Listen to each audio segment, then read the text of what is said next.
Well, hello, hello, hello. It is May 7th, 2020, 12:39 a.m. Reporting out of North Metro Atlanta. How's everybody doing? Okay, I just want to put this disclaimer under the Fair Use Act, screw tube. Okay, this is under the Fair Rights Act, Fair Use Act. I'm about to show some horrific things from my watch list. And this is Maddie. I'm Mystic Skywatcher. Okay, there's a lot of tyranny going on, and I think it needs to be documented for the masses. And if you haven't seen it, I'm going to take you to it. Starting with Starlight Channel. I want you to check out this channel. I want you to like it. And I want you to listen and watch the tyranny, folks. Tyranny. I'm going to turn it up. Let me, you know, show you the violence going on in our country. One, two, three, four, five on one person. What's it take so many cops to hold this guy down? Is this the new way of arresting people? Yeah, it's not what I remember when I grew up. Wow. And this goes on because it's okay with the government. It's okay with the departments that run the officers. It's all good. It's all good. Everybody, this can happen to you, but it's okay because they're police and they still have their jobs. Because pounding someone like that is just part of their work.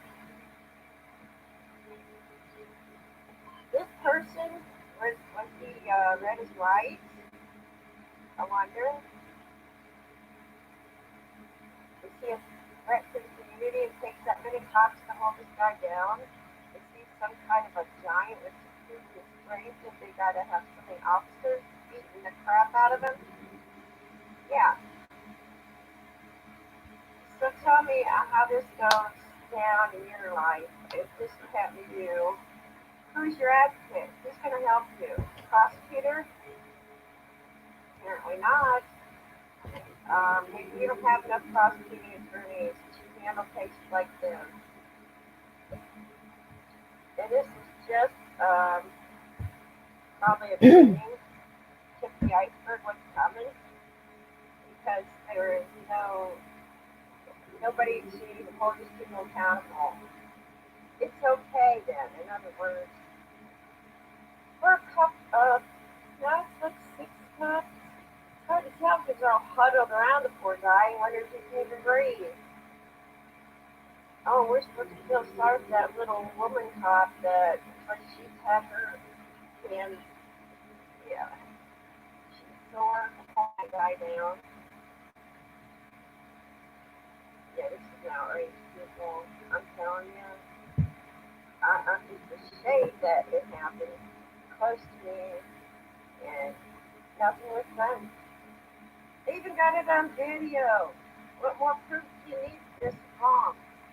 Like, how many cops sitting on that guy? Okay, did you see that, folks? Oh my gosh, it's so disgusting. So Yeah, disgusted. what I'm happened here in disgusted. Ohio? That's in Ohio. That's just the beginning. That's just the beginning. Do you know that we are in a police state, folks? You understand that we are in a police state. This is tyranny at its finest. Let's watch this. The cop beats an innocent woman wanting to make a call. This is Lou Keyboard Warrior 911 News. Please check out her channel. She's highly censored like myself.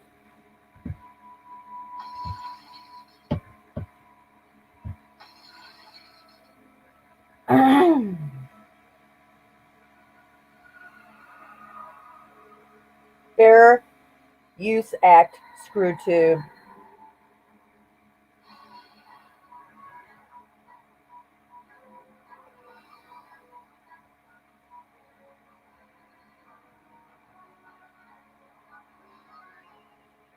After Amy Barberina and Brad Truffle putting people in on suspicion of DWI.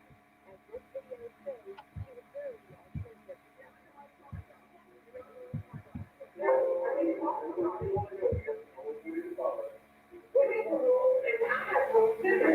Officer Wiley Willis was required to read her rights, but Gloverino was insistent on making a phone call.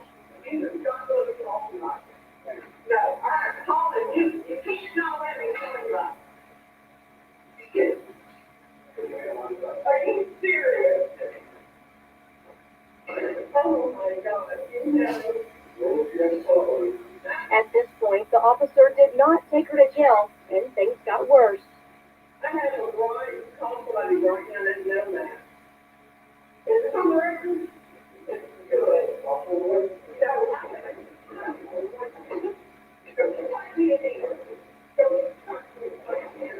Garbarino later got up to leave.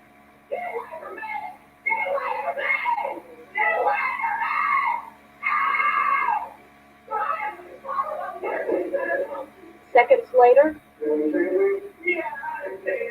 the officer stops the tape. It's not known what happened while the tape was off, but when it comes back on, Gloverino is lying on the floor in a pool of blood. Another officer comes in to look at Gloverino, then walks out. Gloverino's lawyer says she suffered a broken nose, a severe cut on the forehead, 2 broken teeth, and bruises on her arms and shoulder. Attorney Ron Machota says Gloverino was not driving drunk that night. As to what happened at the police station, he says, quote, the whole situation could have been avoided if the officer had followed procedure. Wow. You know, if we don't make these criminals, these cop criminals, these law enforcers, if we don't stand up for our rights, these people will take everything, take our guns, and it will be 10 times worse. Now, they do this in China where they have no guns. And they will literally torture you. It's totalitarian. This is what they're headed for. This is what they want in the United States. It's not about COVID. It's about control. But many blessings to y'all. Stay in the way.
Okay, that was so disturbing. So disturbing. Okay, are you ready for another disturbing film that's been filmed?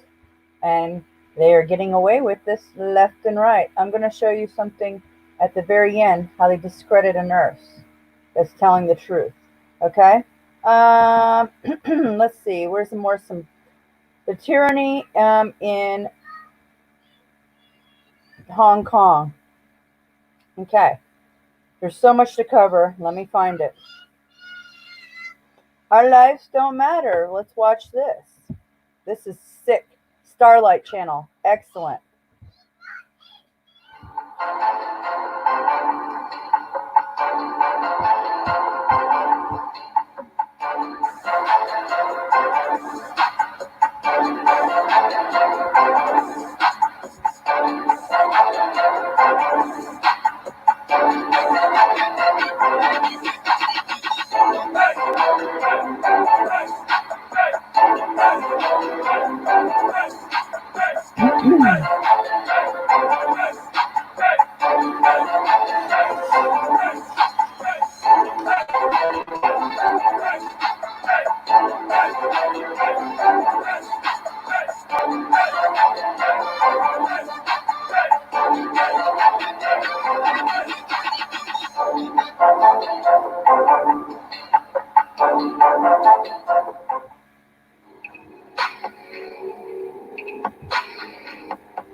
Where's your mask, NYPD? Where's your mask? Oh, don't forget to pull it up. The cameras are on you.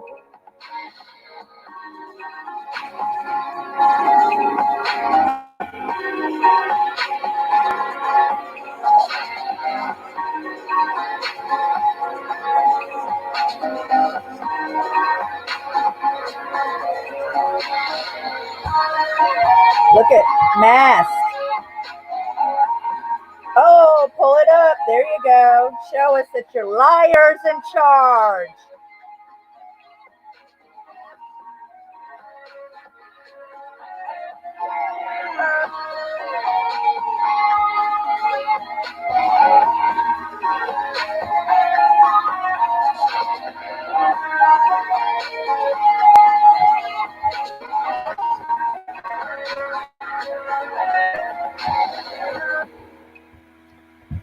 That one fired me up so much.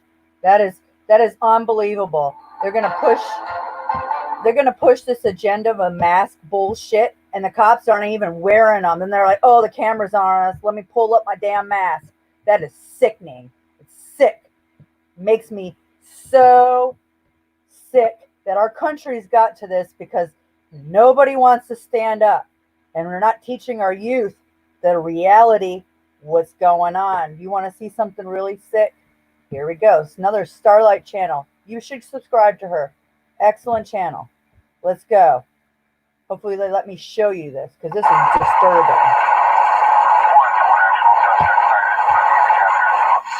Get on the truck! Get on the truck! Put your hands on your head. Sir, hands on your head.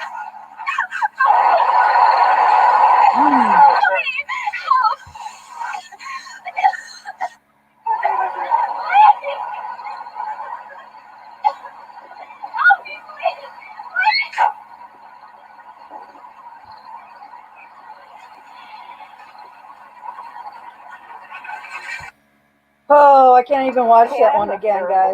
Do you want to see that one more time? Because I had to watch it again.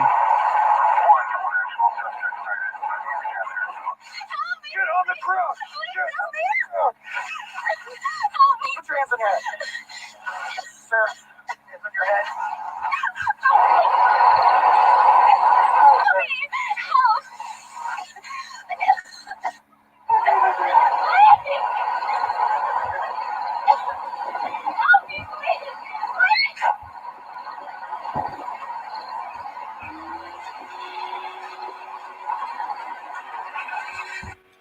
Who knows if it was real?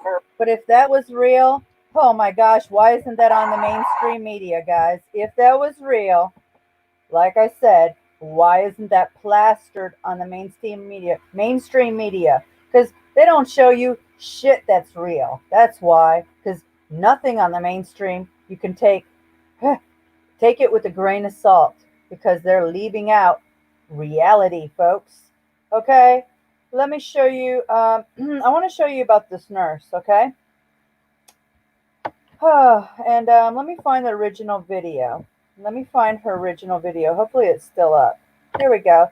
It's going to be 23 minutes long, and everybody needs to see this. And then you decide. I just showed you what's going on the streets.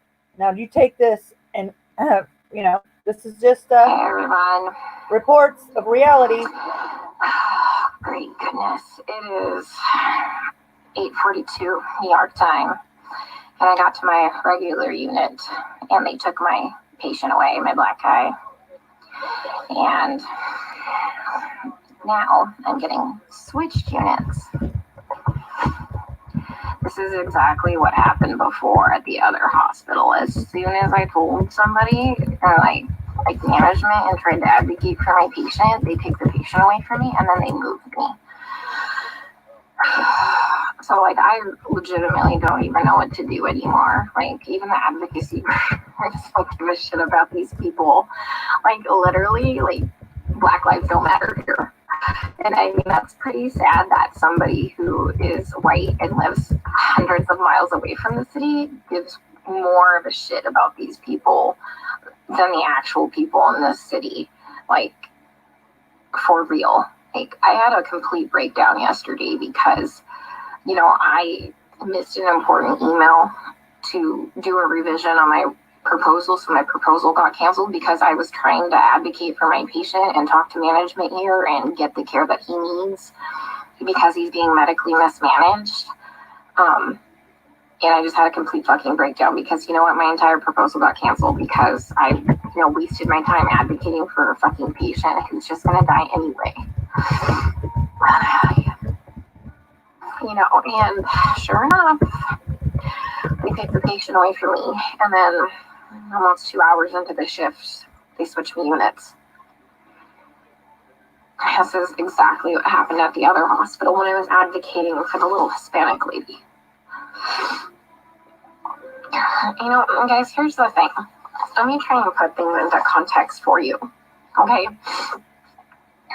I know not everybody's gonna live. I'm not that fucking green or ignorant or, bright-eyed and bushy-tailed to think that, okay? I know we're gonna have a shit ton of people die. But these people aren't dying from COVID. Let me give you several examples here. An anesthesiologist intubated the patients, I think it was right, bronchi and of a patient, and they couldn't get the stats up, and for about 5 hours, we were waiting on a chest x-ray to confirm that the placement was wrong. And in the meantime, while we're waiting for that, we've told the anesthesiologist that it was placed wrong because literally only one side of his fucking chest is inflating. He dies. Okay? A patient had a heart rate of 40, and the resident starts doing chest compressions on him, which is not what you do. You just externally pace them, or you give him some atropine. And then, I run in there to stop him from doing chest compressions on somebody with a fucking pulse. And then he decides to push epi. He throws some pads on him to defibrillate the guy in bradycardia. Okay, he has a heart rate of 40 in a stable, bradycardic rhythm. We just need to give him some atropine and pace him. He fucking defibrillates him and kills him. And I was literally ran out of the patient's room to get the director of nursing who was standing out there, and I'm like, can you stop him? He's going to kill that patient. He's going to kill that patient if he defibrillates him with bradycardia and a heart rate of 40. And the director of nursing just shook his head, and I turned around and he killed the dude. Okay? There was a nurse who placed an NG tube into some guy's lungs and filled his lungs with tube feeding. There was a nurse who confused a long-acting insulin with a short-acting insulin and gave 30 units of a fast-acting insulin and killed the guy.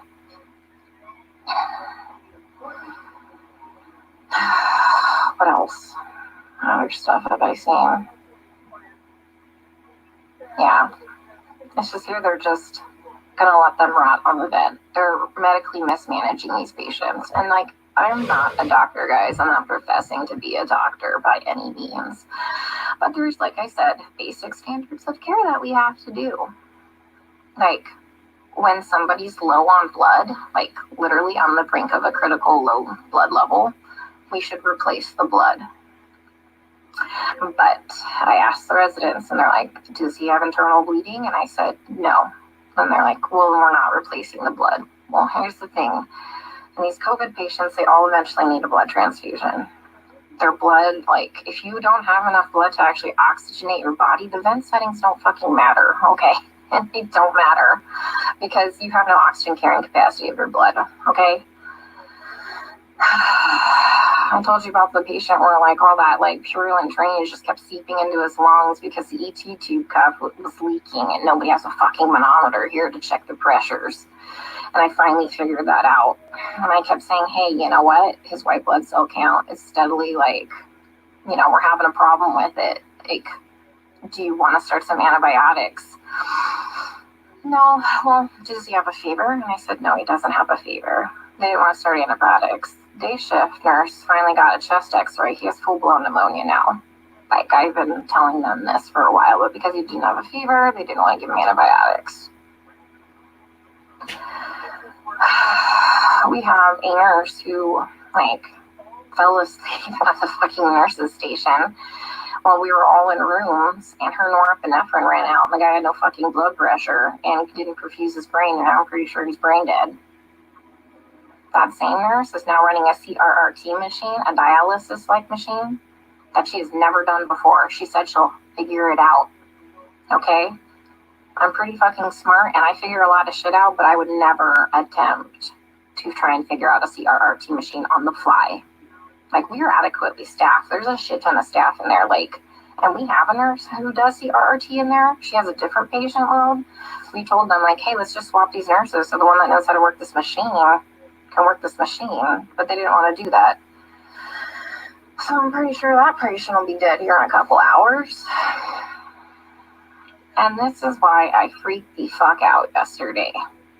Because nobody is listening.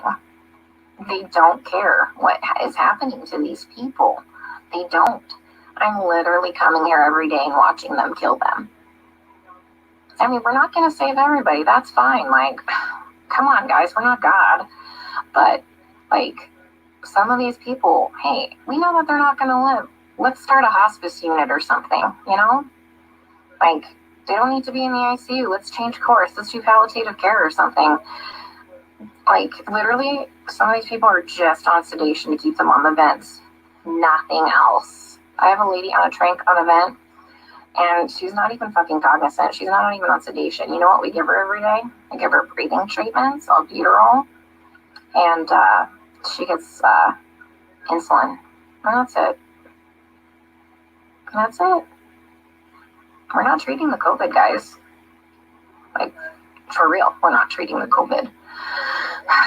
You know, every day we try and get these guys off the vents, right? Because, you know, there's criteria for weaning. Every day, the day shift nurse will wean them down, like, to, like, minimum sedation. Every night, we come in and we get the same two residents, and they fucking max out all the sedation again and undo all the work from the day shift.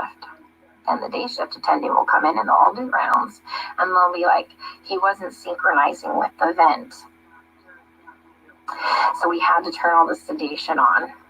And I'm like, he wasn't synchronizing with the vent because it's in the wrong vent mode.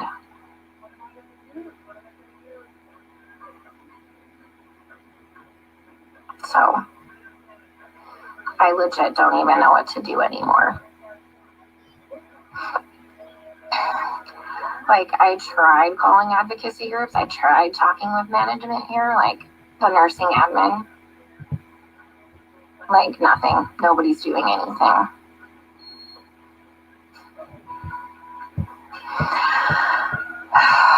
We still have 100% mortality rate in the ICU unit. I would just left. But, I mean, they're living longer because we have, like, legit ICU nurses there. So, CDC finally, not the CDC, FDA approved yesterday the remdesivir study, to start using remdesivir for COVID patients.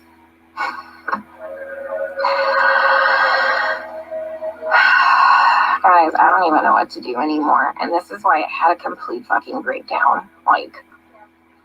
I literally had to call my friend Lisa and FaceTime her, and she answered the fucking phone while she was in the shower because she knew I was having a hard time to talk to her, because it's like going in the fucking Twilight Zone. Everyone here is okay with this.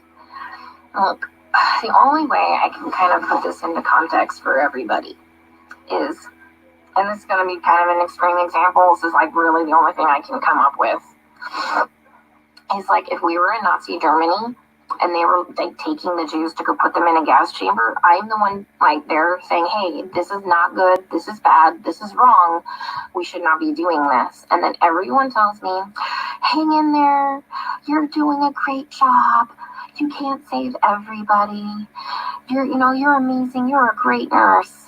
Guys, I know I'm a fucking good nurse. I know I go in there and I give it 500% every day. I know I'm not being negligent. Okay, I fucking know that. What I need is someone to help me save these people from being killed. Okay, from gross negligence and complete medical mismanagement. And no one is listening to me.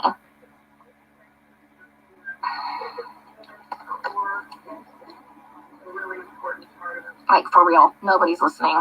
I even tried getting a hold of black advocacy groups here. They just put me on hold or hang up on me. Tried talking to management. Now I got moved units.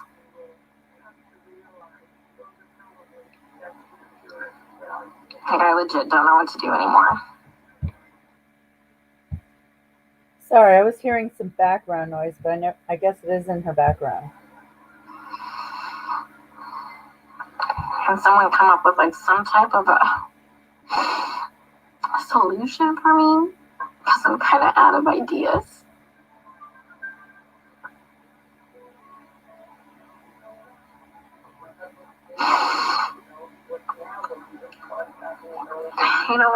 And try and talk with some of the other nurses here, and they're like, well, you can't save everybody.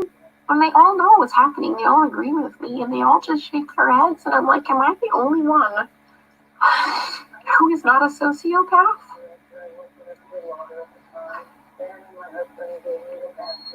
To think that this is okay?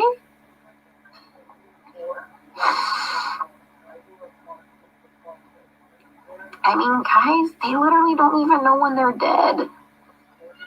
How many times have I told you they've assigned me a dead person? How long have they been dead? Nobody knows. How is anybody assessing anything without a stethoscope? Normally we have those disposable stethoscopes. But I knew what we were coming into, so I brought my old chunky one. Nobody's listened to anybody's lungs as long as I've been here. Even with disposable stethoscopes.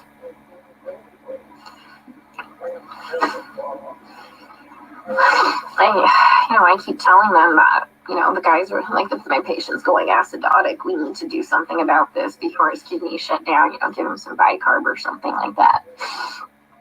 And this is what they do. They let the patient's blood get acidotic, their kidneys shut down, and then at the last minute, another fucking trauma. This is the 5th fucking trauma tonight. Some dude got fucking shot in front of the hospital. 2 to the chest and 2 to the abdomen. What the fuck is wrong with these people? Yeah, so anyways, kidney shut down, and at the last fucking minute, they finally decide to run bicarb. So they run 5 liters of bicarb into a person who's gained 20 pounds of water weight and completely throw him into heart failure, and he dies several hours later. That was one of my patients. So I let them know, they had me start the bicarb, before I left one night, and by the time I had come back in, the next shift, he was dead. And they assigned him to me, and he was already in a body bag. Like, guys, they're not dying of COVID, okay? Like, yeah, people are gonna fucking die of COVID. Like, yeah, some people legit will end up with multi-organ failures and will just throw the clots and kill them, like, and die, people. I fucking know this. I'm not like some fucking new grad, okay? That's gonna save everybody in the world, okay? I am literally telling you that they're murdering these people, and nobody will listen to me.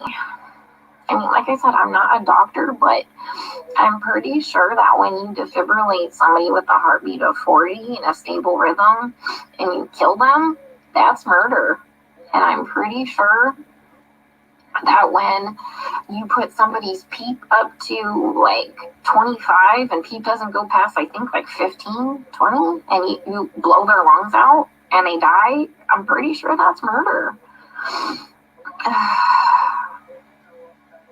You know, I mean, I just watched a doctor drop a central line and fucking rupture like the subclavian like vein, and the guy fucking bled to death.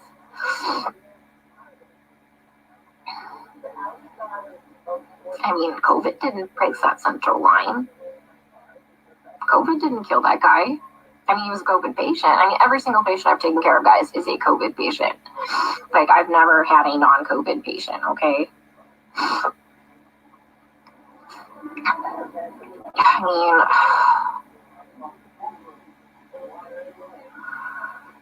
I don't even know what to say anymore.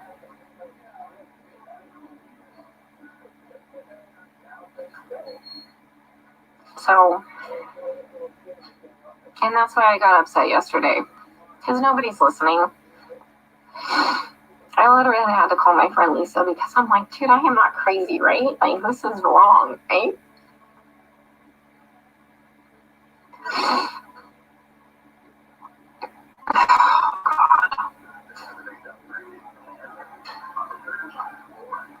Rush anesthesiologist placed an ET tube and rushed for their esophagus, and the guy choked to death on his own blood. COVID didn't place that ET tube incorrectly. And nobody cares because they're all minorities and we're in the fucking hood.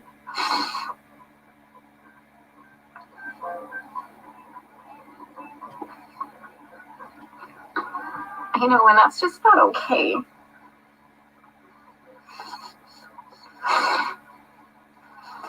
You know, I grew up really poor.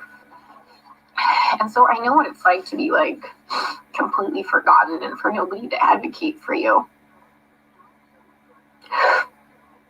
And that's why I get really upset, guys. Because, like I said, I know that a lot of people are gonna die, but, you know, COVID didn't cause that pneumo.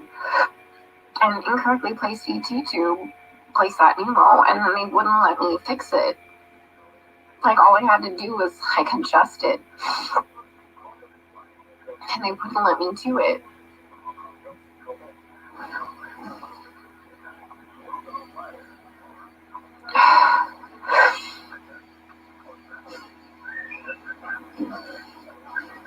So if anyone's got any idea what the hell I can do to save my one black guy before they completely transfer me out of this hospital, that would be great. Because he's mentally there. When he sees us come in, his heart rate and his blood pressure drop up. And he doesn't sync with the vent. Because he can see us. And when we leave, he calms down again. He just physically can't communicate with us. Like I told you, I had Stephanie explain to him what was happening to him because you can't hear me very well through a respirator. Plus, I'm sure that respirator is probably scary. Especially if you're kind of out of your mind from all the sedation. But he's a cab driver and lives a couple blocks away from here.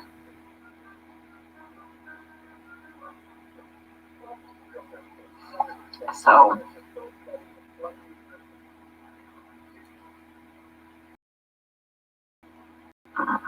he has some family, but the problem is, it said 99999 for the phone number, and I didn't get the address before, like, I abruptly got moved. I'm sitting in the vending machine room because it's nice and cool. I'm in between units right now, so they haven't realized I'm gone. figured I'd have a mini meltdown and then get my shit together because I've never been to the other unit. Mind you, I've been on this unit the whole time. No, whatever, I'm flexible. But once again, I talked to admin. Next day I got moved. That's what happened at the other hospital. They don't care what's happening to these people. And I just have to keep watching them die. And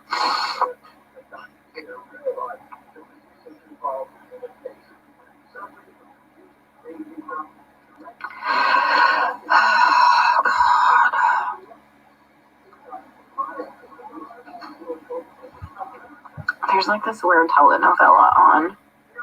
I think it's about a dog. Yeah, I mean, I tried talking to hospital management. I tried calling CMS. I tried calling the equivalency of their division of aging. I tried calling a couple Black Power groups in the area. Who else? I mean, this took several hours. This is why I missed that email, the revision for my proposal. Because, fuck, guys, I tried contacting a newspaper. Nobody called me back.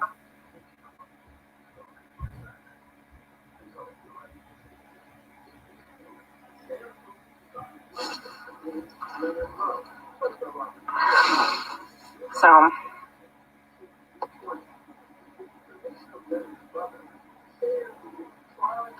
yeah, Stacey, fuck. You probably lose your mind because you're not a sociopath, thinking this is all okay. That's just weird, guys. They're all okay with it. Like, I tell you, we get on the fucking bus and we go into the Twilight Zone here. Like, how do you not know when your patient is dead? For real. I mean, back at that other unit when shit was just crazy and bodies were just fucking dropping, yeah, I could understand that. But guys, you have a shit ton of staff. Like, yeah, we have hundreds of extra nurses that are still here that are not part of hospital staff managing these patients, but we're on top of it now. We're on top of it now. There's no reason to not know when your patient's dead. I mean, there's no reason you should be managing a dialysis machine never knowing how to use a dialysis machine when there's a dialysis nurse in there.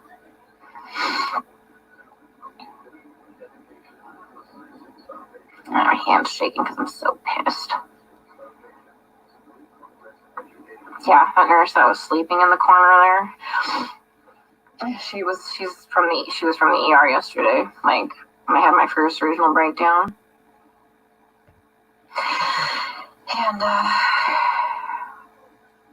And she's like, well, they don't just unnecessarily intubate them. They try and, do bypass. I'm like, girl, I am not fucking green. I know some, like, people need a tube dropped, okay? Like, I'm not saying that. Like, at the other hospital, they were doing unnecessary intubations because they had no fucking clue how to put the vent into CPAP or BiPAP. Yeah, I mean, so... but yeah, there's like legit indications like, fuck, that dude needs a tube. Yeah, I know that. I know that. God. Yeah, my lead at the other hospital who advocated for the patients too, like the first day I got there and I was in orientation, that crash course orientation, he warned me that I was going to have a problem. He would advocate for the patients too. They fucking moved him too. He's at a completely different hospital. I tried reaching out to him, but he hasn't texted me. Like, he think I saw what was bad? He saw way worse shit than that. Okay, how bad's my face look? Just put my respirator on, they ain't gonna fucking know no different. I was in here freaking the fuck out. Alright guys, I'm going in the unit. Let's see how they kill him there, okay? Stay safe. Stay out of NYC for your healthcare. Okay. You did see that. Now, some of you that are wondering, is that nurse real? Hey, everyone. Okay, I'm gonna Great goodness, it is. Close that out. 8:40. Are you wondering if that nurse is real? I'm gonna show you a quick clip on somebody checking up and doing their homework. His name's Jeff Censored. I want you to go to his channel. I'm not gonna show the whole video because hey, what's happening, good people? Jeff C here. I uploaded this video on my main channel because I thought it's very important when we have nurses coming forth and explaining what they're seeing going on the scene in New York City. So we have this nurse that is apparently on the scene in New York City, and she gives a very,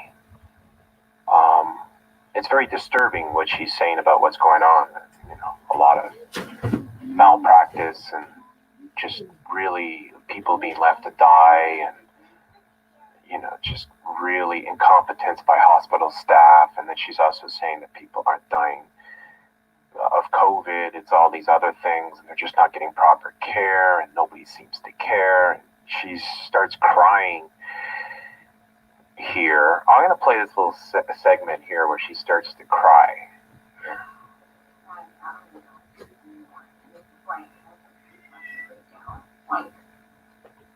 I literally had to call my friend Lisa and FaceTime her, and she answered the phone while she was in the shower because she knew I was having a hard time to talk to her, because it's like going in the fucking Twilight Zone. Like, everyone here is okay with this. So the only way I can kind of put this into context for everybody is, and this is going to be kind of an extreme example, so like really solution. Like, I legit don't know what to do anymore. Can someone come up with like some type of a solution for me?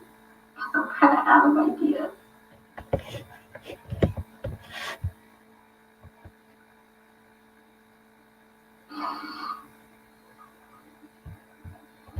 I'm trying to talk. And look, I cover crisis acting all the time. If this is crisis acting, this is world-class crisis acting. That's my opinion on this. Now, this girl looks like she's in a hospital. I went to check her out too, because I want to find out, she legit. This is the Facebook post that I got the link from. So I got the link from a channel called The Plain Truth for You, I think it's called. And the video's got a lot of views, a lot of views on that channel. And I figured, I'll help out. I'll put it up on my main channel, try to get some more views. So this was the link that was posted for the Facebook, right? And then I went to look up this nurse here because she has a name. Her name is Nicole Sirotek. And there's some articles that have been posted here. Here's a transparent Nevada. I'm sorry this doesn't fit in so well. And here is a nursing practice advisory committee that I found her partaking in here. So it does absolutely appear to be a legit nurse.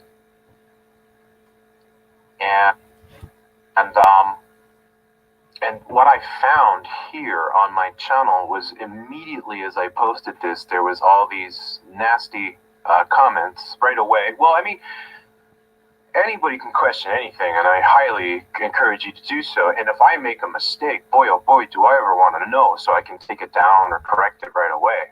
But I noticed right away, people, like the first comments that were coming up were saying, this is totally fake, crisis acting, she's reading the script and all that. So I'll just show you, we'll refresh here just to see the latest here. Can someone come up with like some type of a 93 comments. And that was the comment I just put 12 minutes ago. With all the dancing nurses and crisis actors playing CNN nurses, we have someone here on the front lines who has a very different story. There appears to be a strong attempt to discredit her testimony. Now, we've seen this before. In fact, with some of the other videos I posted with the doctors and stuff coming out, people were really working hard to discredit what, calling it disinformation or shills or whatever. Let's see the responses here. Yo, literally scripted. Another maggot. Lamb blood, she's a liar, and now you're a liar. I guess so, right? I mean, if that's the way that your brain works.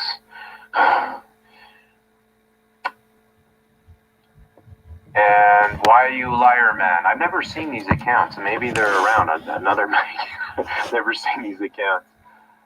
What is your point? This is doing nothing to disprove what the world governments and medical antichrist authorities are dictating.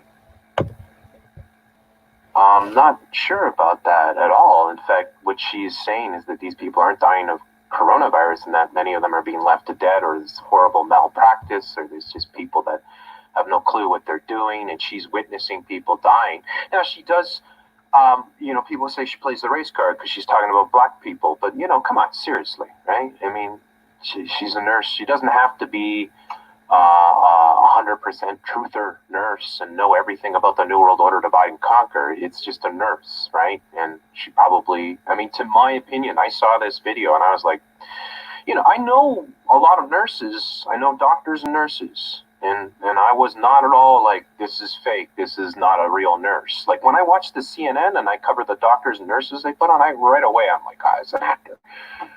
So, so you get other things.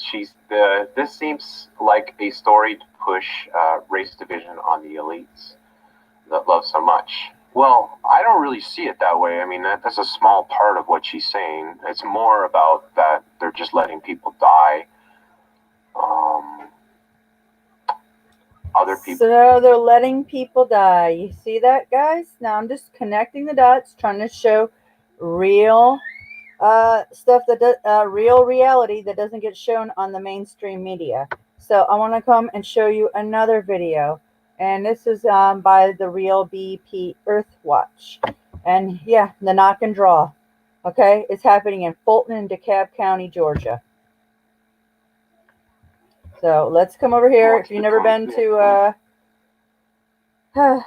Real BP Earth Watch, you might want to come over here and subscribe like I did, because this is my backup channel, and I'm still trying to hit up everybody on my backup channel. All right, here we go.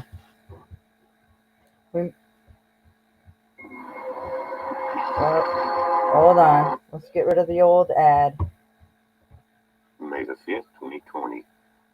As you're looking at information that's coming from the Atlanta Journal-Constitution, and it says the Georgia Department of Public Health has announced that the United States Center for Disease Control and Prevention, the CDC, and county health boards are together sending teams of government agents to randomly selected homes in 2 Georgia counties. Randomly. These teams Bullshit. of government agents are charged with asking questions, including about household members' health and, get this, extracting blood from all the people living in the homes. The reason given for the home visit is, of course, the virus.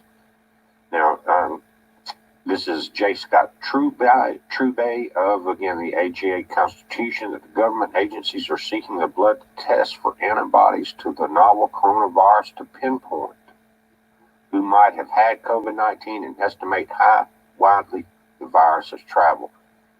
The guys, 2 of the counties, and they're near Atlanta, and so that makes it easy for the CDC agents.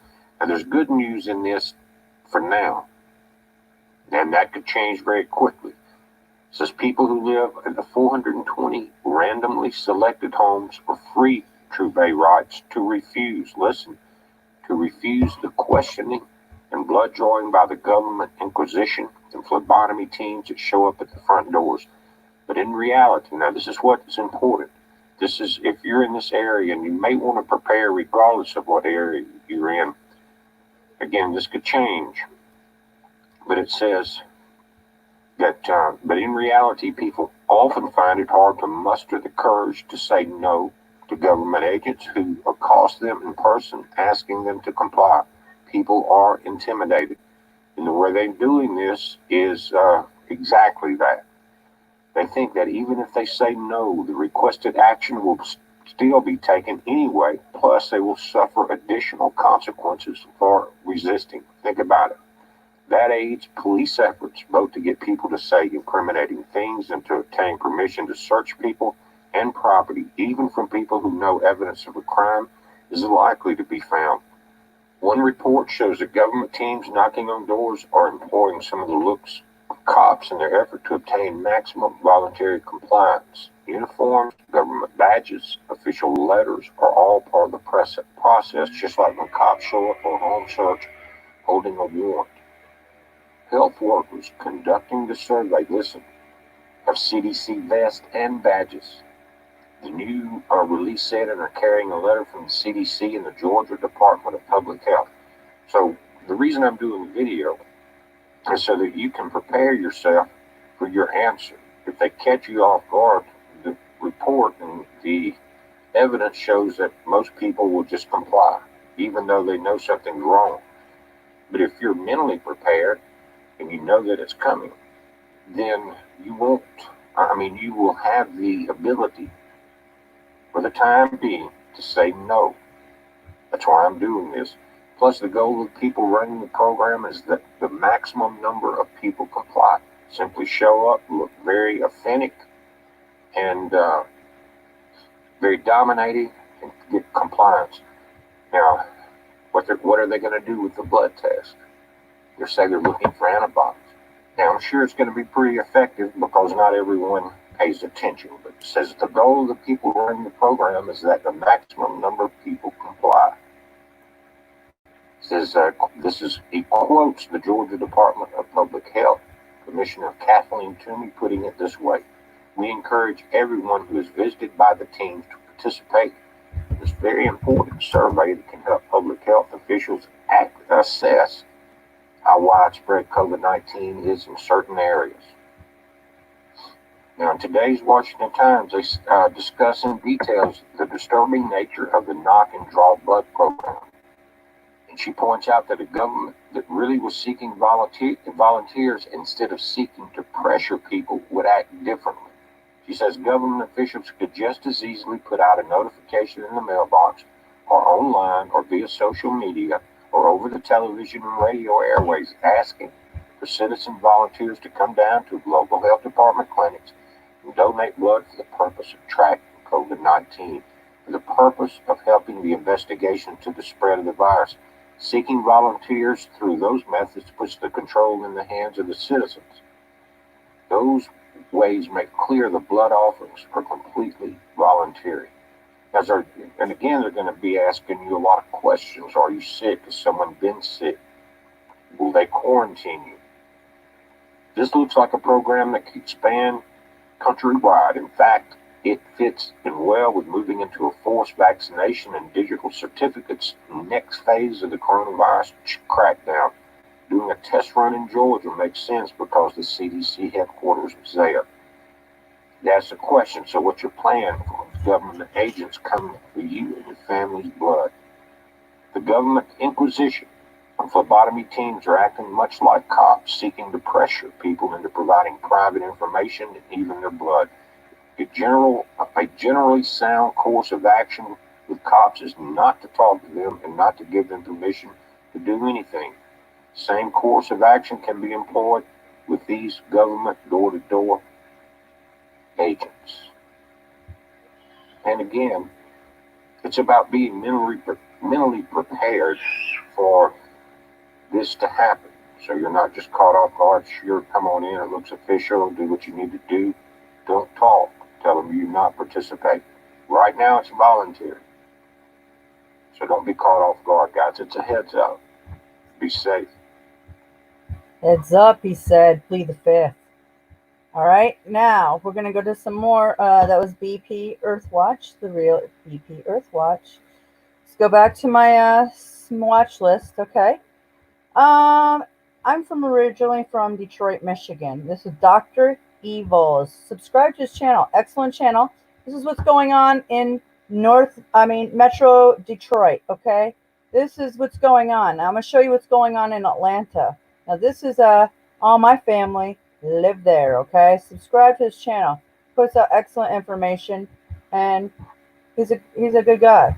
So check out Dr. Evils. Here we go. Yeah, I think that's a bunch of horse shit. These businesses can't open. It's just making this a ghost town. Oh, mobile. Mobile. $1.49. Yeah, it's still a little high. It's still a little high there, Mr. Mobile. You get down here. Mr. Marathon. They keep each other in check. Mr. Marathon and Mr. Mobile. $1.49. Don't like it. Turn around, go to another city. Closed, dental, closed. Everything's closed. Oh, There's a hair salon. Was it 832? H salon 832. Closed. Insurance closed. We're closed. Everything's closed. It's closed. So hold on. It's a liquor store. You want some liquor? No worries. No worries if you need that liquor. You need it. Don't get me wrong, I got liquor at home, but it's still at home. It's still there. Go get a drugstore, CVS. Definitely, they're pumping out them pills. No doubt about it. Jets Pizza. Can anybody see GMO? GMO. Oh, GMO ingredients. They may be fresh, but they're freshly GMO, no doubt about it. Oh my goodness. You'll let everybody fall on their face. Everybody's just letting it. Everybody wearing a mask? It's your fault. You propagate this. It's your fault. The marina. No. Everybody's losing because you got to wear the mask. And if you don't think those two are related, you got another thing coming. Look at nothing. No boat traffic. No car traffic. No money moving around. These businesses are hurting. They're all hurting. Except if you sell alcohol or prescription drugs. All my customers here. Hair salon. Wah wah. Garden of Eden flowers. Wah wah. Wah wah wah. St. Clair Inn, they just built this place. Cost them $1 billion. I don't know how much. There's a lot of money. Apartments. Used to be a used car dealer there. Closed. Closed. The Courts Bar. Oh, we have Hell's our home. I don't think anybody's there. But local club. This bar closed. This restaurant closed.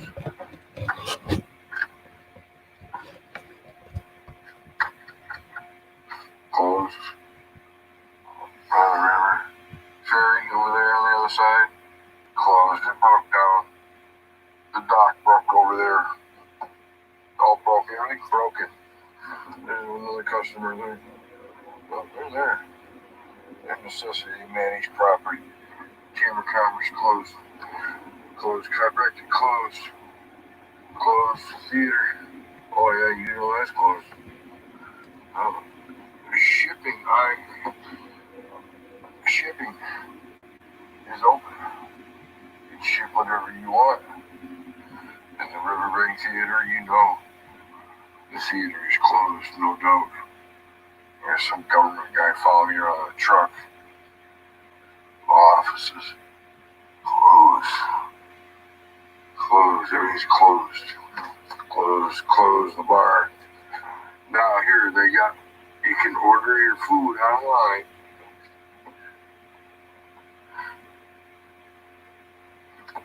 I guess I won't be washing the windows there. They got the girls washing, which is good. They're all closed. These are all closed. Closed. The ice cream store is open now. I can't eat ice cream 3 days in a row. I've been there for 2 other days. I can't do it again. Everything's closed. Town's closed. Thank you. Everything's closed. Water. It's closed. Everything's closed. Restaurant. Randy Restaurant. Fish Company. Any kind of fish you want. Delicious. It's closed. Coffee shop. Closed. Small income tax. That's open. Income tax. Maybe one person that works in there. We got dental closed. Another theater closed. Unique wine and beer dining closed. Cars closed. Everything's closed. This is all closed. See this? Closed. You can't go in there. And if you could, you'd have to wear a mask. There we go. There we go. Oh, we got some workers working on the garden. It's nice that they do that. Meat market, can't beat their meat. It's delicious. Everything's closed. All right. Dr. Evales, everything's closed. Thank you. All right, guys, I'm gonna play that video next, but in a minute. I want to show you what it looks like in Atlanta on Saturday. This past Saturday in Atlanta, there is tyranny going on. There's division through the North and South. The Civil War. They're starting to stir up shit. Because look, okay, Pennsylvania, New York, and Michigan. Look at the craps going on. I just showed you, right? Okay, now look at. I want to show you how Metro Atlanta is dealing with this, and this is from 11 Alive News, filmed on Saturday. Now, after this was filmed on Sunday, they had to do their little crackdown because they didn't want it to get out in the mass media of what's really going on. Ensure max protein. Oh boy. 30 grams protein. One. Sorry guys, I don't know what happened there. Let's try that again. I hate commercials. Gram sugar. Propaganda, propagating your mind, polluting it. Pandemic, there were several crowded scenes across Atlanta, and people across social media were alarmed by the videos and the photos, so much so that Piedmont was so packed with little to no signs of social distancing or masks that it became one of the top trending topics on Twitter last night. And then this. Crowds gathered for new Air Jordans at Greenbrier Mall, where again, safety measures appear to be non-existent. Today, though, we saw a more scaled-back crowd and ramped-up patrols. Shanu Hur spoke with officials and looks at the stark contrast in people's behaviors just in the last 24 hours and how police were now responding. Sunday in Atlanta was calm for the most part. Just a few people at Piedmont Park, along with social distancing reminders and APD. At Cumberland Park in Marietta, a few people walking around and playing soccer. I'm not going to be over in that group of young people over there playing soccer, but I'm just going to walk by myself. Tony Harris says he feels safe walking in the park as long as he's not in or near a big group, which happened to be the case Saturday across Atlanta. Piedmont Park was packed with hundreds of people just one day after Governor Brian Kemp lifted the shelter-in-place order statewide for most Georgians. Lifting the order makes Georgia one of 34 states that has lifted the restrictions or planning to scale back. I'm urging Georgians to continue to stay home whenever possible. The fight is far from over. Even so, crowds didn't stop at Piedmont Park Saturday. Lines at Greenbrier Mall stretched with dozens of people waiting to get their hands on a pair of Jordans that dropped Saturday morning. Law enforcement agencies around the metro told 11 Alive how they're handling it. Atlanta PD says, our posture has been to educate and inform people of potential violations with voluntary compliance as our goal. Georgia State Patrol echoed that, adding, from the beginning, educating the public has been the key. Clayton County Police Department is on the same page, saying they're, quote, asking our citizens to voluntarily comply with social distancing guidelines, and they're seeking compliance through education. While tattoos are commonplace,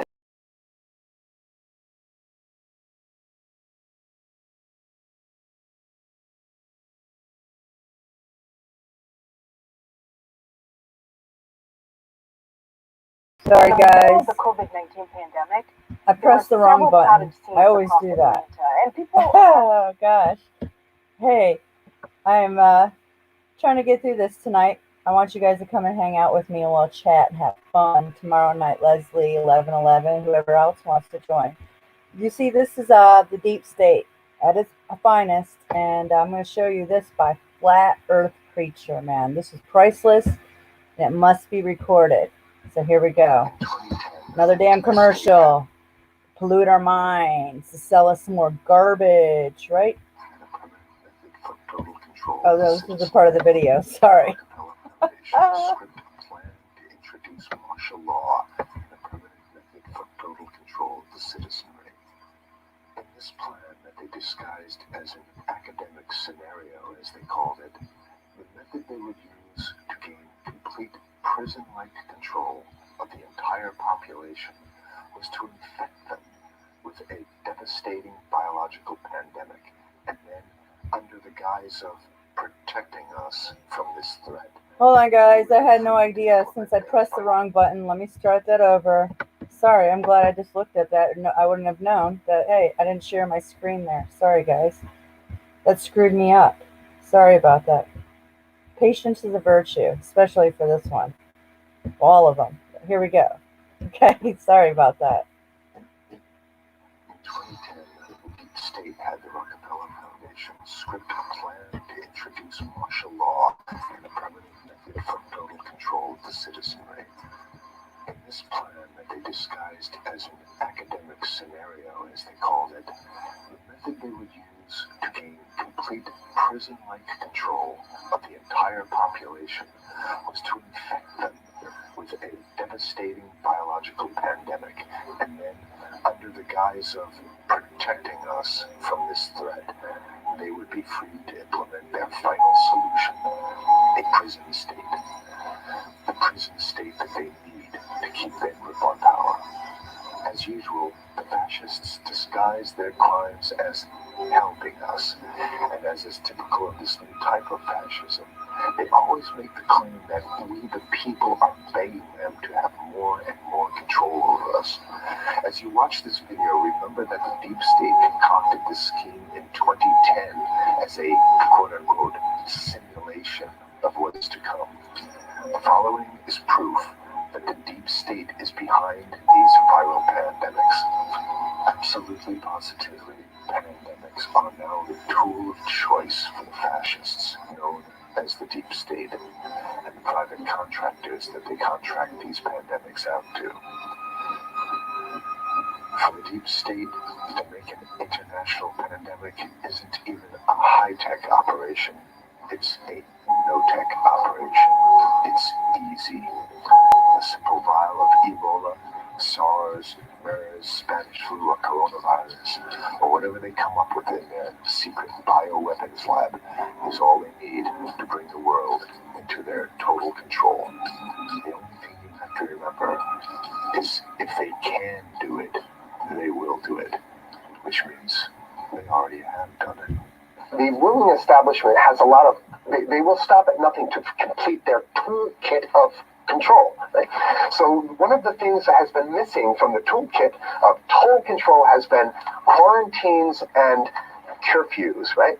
So now, welcome to the new world in America, where to get on a bus, to go through a subway station, if you think that the procedures at the TSA are onerous, right? Guess this is coming to a bus depot near you. It's a more invasive way, and the ruling class needs this because, let me say, if the ruling class ever saw wide-scale civil unrest, you'd see an Ebola outbreak in America right away. Okay, so this is what you see is that Ebola is another tool in the toolbox of their ruling class control. Yeah, to keep down absolutely, positively, 100%. This is a tool. Right. Ebola doesn't just magically start spreading, and then we have these doctors that come back here. The white people, of course, live. The two whites who got it or survive. All the black people that get it die. Right? It's very possible that these one of these NGOs over there is going around with a veil of Ebola or spreading it from a small plane onto villages. The point is to get hundreds of thousands of people infected with it and create the next phase of control. Now, one of the things I'd like to show to back up my my claims here. Here's a document from the Rockefeller Foundation. Rockefeller Foundation, right there. You can zoom in on that where my finger is. It's called Scenarios for the Future International Development, the Rockefeller Foundation. All right? Okay, let's take a look at what they're saying here. This is something like a 50, 60-page document. I'd like you to go to page 18, if you can look at this up on the internet, but I'll read it off to you. It's called lockstep. Lockstep. And this is a phrase that I used right after 2001 when I saw the entire system of the United States, including the population, were in lockstep. So the Congress went along, and yes, it was Osama bin Laden, and the people waved their flag and said, I hate, and everything was in lockstep. Well, in 2010, they published this, Rockefeller Foundation, and here's what they're saying. They're saying that they call it a scenario. These are scenario narratives, and they speak about it in the past tense. So they put out this scenario, lockstep. A world of tighter, top-down government control and more authoritarian leadership with limited innovation and growing citizen pushback. Okay, I'll read a little bit of it. In 2012, the pandemic that the world had been anticipating for years, nobody was anticipating a pandemic, finally hit. Unlike 2009's H1N1, this new influenza strain originating from wild geese, they use some scenario, but this is Ebola they're talking about. Even the most pandemic-prepared nations were quickly overwhelmed when the virus streaked around the world, infecting nearly 20% of the global population and killing 8 million in just 7 months, the majority of them healthy young adults. The pandemic also had a deadly effect on economies. You can see the agenda. Just naked, raw, naked control agenda written down, and it's anybody's guess how this becomes effectuated in real life. So whether this is written specifically as marching orders or whether people take it upon themselves in the intelligence networks to say, okay, well, this has been produced, so this is the plan here. But these narratives have to be written in advance because the intelligence agencies don't know how to do these narratives. They need help. So these think tanks, they come up with these like Rand Corporation, Rockefeller Foundation. These are think tanks of death. The think tanks, they're not there to find great ways to help people. Right? Okay, the pandemic also had a deadly effect on economics. International mobility of both people and goods screeched to a halt. Which is what they want. They want a completely isolated world, right? Debilitating industries like tourism and breaking global supply chains. Well, of course they want tourism stopped because they're not in the tourism business. And they want you at home in your house in front of the TV. Then they got you. Because once you watch the TV, they own your soul. Even locally... Wait a second, we're on television. I mean commercial television, let's say. National. Even locally, normally bustling shops and offices sat empty for months. Okay, so I love how they talk about it in the past tense in 2010. The pandemic blanketed the planet, though disproportionate numbers in Africa died. Southeast Asia and Central America, where the virus spread like wildfire. It sounds like the opening monologue of a disaster movie, right? Exactly. Now listen, here's the good stuff now. But even in developed countries, containment was a challenge. Now here's this one. I love this one. The United States' initial policy of strongly discouraging, in quotation marks, strongly discouraging citizens from flying proved deadly in its leniency. So they're saying, that, no, keep going. It proved deadly in its leniency. So they should have been tougher, right? Accelerating the spread of the virus, not just within the United States, but across borders. However, a few countries did fare better. China in particular. The Chinese government's quick imposition and enforcement of mandatory quarantine for all citizens, as well as its instant and near hermetic sealing off of all borders, saved millions of lives, stopping the spread of virus far earlier than in other countries. So the message is here is we have to look towards the Chinese, the oppressive totalitarian Chinese regime as an example of what we need to be doing here. And of course, the ruling class here loves the Chinese regime because they have demonstrated to the ruling class the most efficient form of capitalism, which is authoritarian capitalism. So we have capitalism, but unfortunately we have this we have this veil of democracy. This is very interesting. This is continue on. Okay. China's government was not the only one that took extreme measures to protect its citizens from risk and exposure. During the pandemic, national leaders around the world flexed their muscles, flexed their authority, and imposed airtight rules and restrictions. You can see the agenda. Okay. From the mandatory wearing of face masks to body temperature checks at the entries to communal spaces like what's happening right now. Yeah, but soon it's going to be like body. It'll be at the subway. Yeah, now you're saying we'll be going through this in the subway, get on buses and the subway, absolutely, things like that. And what this means though is don't think about having a cigarette, a joint on you, or basically you can't. This is a dragnet for everything. So in order for you... Or in other words, just like with stop and frisk, this is the ultimate stop and frisk. And this is the ultimate cavity stop and frisk, cavity search kind of thing. All right, so during the pandemic, national leaders were going to flex their authority. Now, there's some good stuff. Listen to this. And even supermarkets, they want body checks at supermarkets. Okay, so basically what they're saying is they're building a system where every move you make, you gotta go through them. You can't get food. What happens if you go to the farmer's market? Here's the good stuff now. I mean, it just keeps getting better. Even after the pandemic faded, this more authoritarian control and oversight of citizens and their activities stuck and even intensified. That's the whole point. So they're going to get rid of... Did that happen already with 9/11? Of course. 9/11 was how many, 14 years ago, and we still have all these draconian So rules. they're going to put the body cavity USA, searches Patriot, in. and all That's right. So in order to get to the supermarket, you got to have a body cavity search. And then when there's no more Ebola, well, you know what? We kind of like this way because we have a complete infrastructure of a control grid.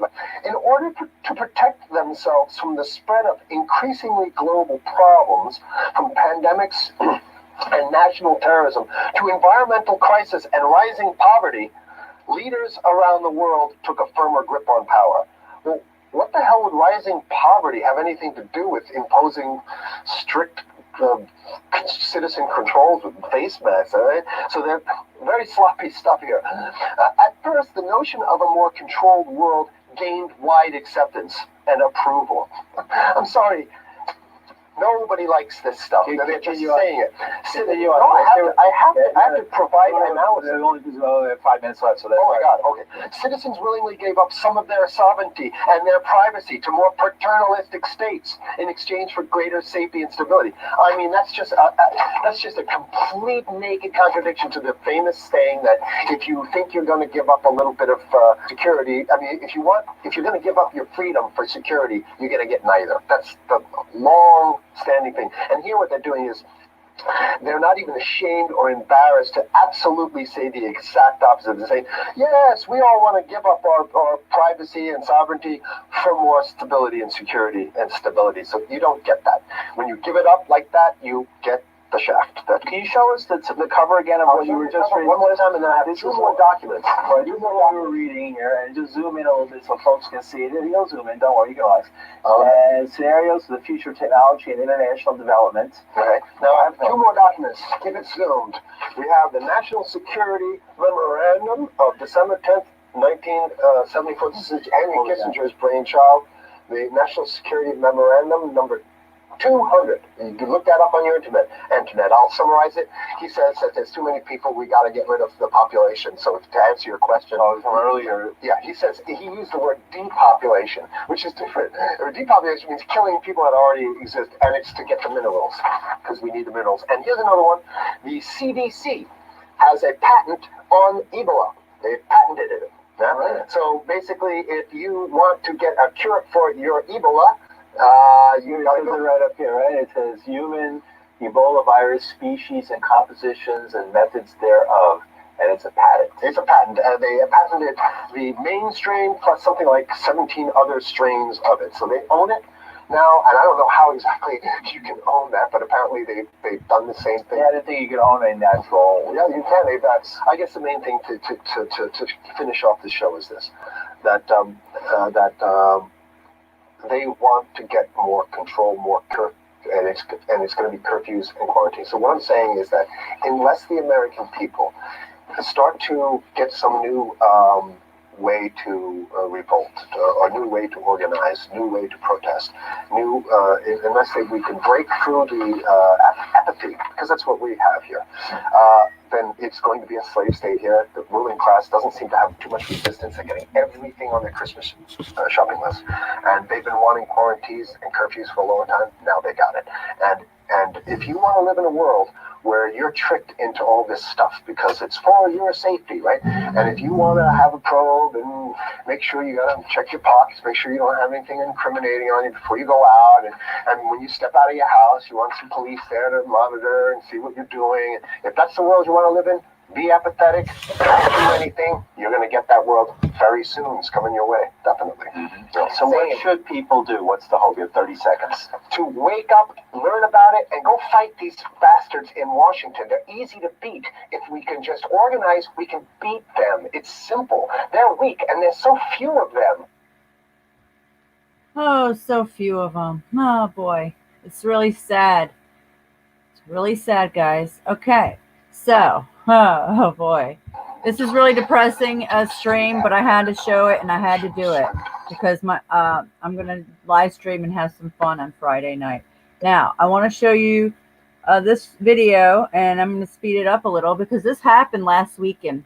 It happened in every state, or every major big city where we had the old flyovers, right? We had the old flyovers.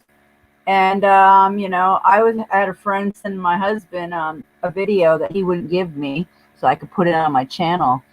However, somebody else has made a video of it. So no, gosh, he deleted it? No, here it is.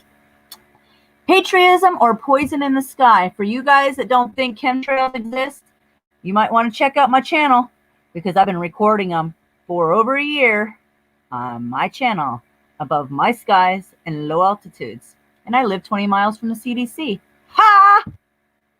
Not funny at all. Not funny. It's a joke. It's a damn joke. Why would they send these out to major cities? And then I was watching. Now you make your own determination what you think.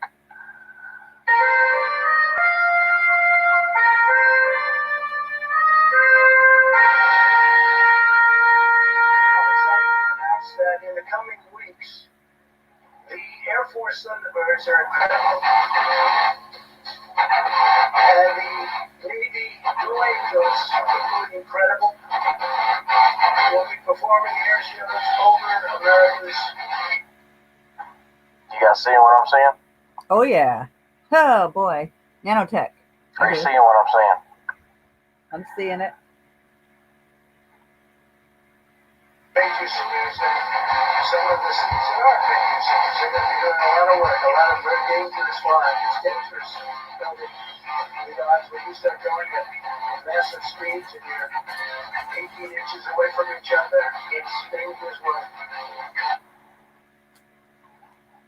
You heard what he said, and he picks his words more wisely than you think. He said they're going to be doing dangerous work. Very dangerous work. And as you look at the chemtrails from the back of it. Now, conspiracy theories abound, especially since I get accused of conspiracy theories every day, and you could say this is one. Does it seem strange to you that they're flying over all major U.S. cities? Could it possibly be that this is like an antidote for this supposed virus? Could that be that Trump's trying to do that? Is this, I don't know, or is this more nanotechnology they're dropping from these planes? It's just getting to the point right now where we don't know who to trust. That's why I put all my trust in God. I don't know, guys, am I reaching? Or is what I'm saying making sense to you? Who knows? I just can't. I've prayed time and time again for the Lord to open my eyes and let me know what's going on with this administration. And all I keep getting back is that man is all alone in the White House. I keep getting back. He's all alone in the White House. Think again. Nancy Pelosi.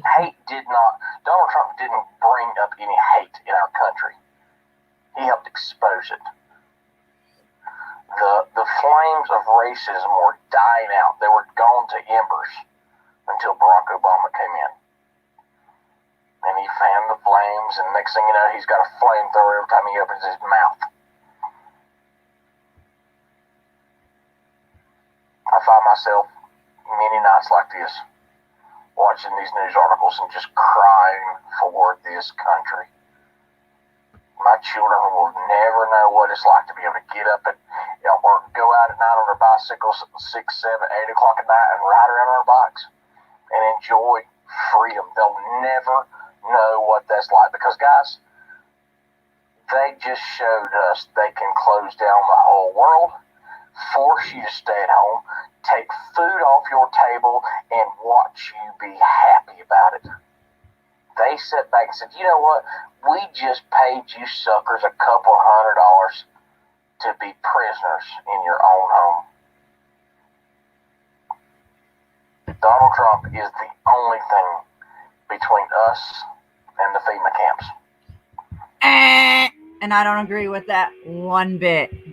So I will turn that video off, but I like his channel. He's the Targeted Citizen. You might want to check him out. I don't believe that one bit. If that was the case, then let's hear Starlight channel. This is exactly what I think. If that was the case. That's not the Trump. case. Yeah, I voted for you. I don't care who knows. Same I voted here. for you as president. And I am tired of what's going on. And you won't get another vote on me. I don't care if I vote for nobody. You've got the power to stop this bullshit now. Because all the American people will stand behind you to get this back together in this country. Now we got on this video here proof of this scam. And most people already got it figured out anyway without the video. Now what are you going to do, Trump? Because we are behind you to do something. Now you said, oh, the governors have the right to decide how to do this. Bullshit, you know exactly what's going on in New York City. You know what happened over in Maine and all that shit. You know what's going on in Michigan. You're not ignorant of what's going on. Now, we voted for you. I'm not the only one that voted for you. We expected you to do your job. Now, I don't care what needs done because, oh, yeah, wait a minute. You sold us out with the National Emergency Act. That don't matter shit to me because they can come to my house and take me now. I don't give a shit. I'm going to tell what I believe and I'm going to tell the truth right now. People are dying because of this bullshit. You get behind Bill Gates and all these freaking pedophiles, and it's got to stop right now. Because I'm not going to sit back and I'm going to take no freaking damn vaccine, and I'm not going to end up in a damn morgue or somewhere else because you say I've got the virus. Yeah, I had a flu vaccine because I worked in the healthcare system for years. And if you let them come to my door and force a test, I'm going to be positive, but I don't have no freaking virus. So I want something done, Trump. I mean it. You can come and find me and we'll talk. Or you can just do your damn job as you were hired to do by all the people that voted for you. And you also have an obligation to the people that didn't vote for you. Because you're running the country. I thought.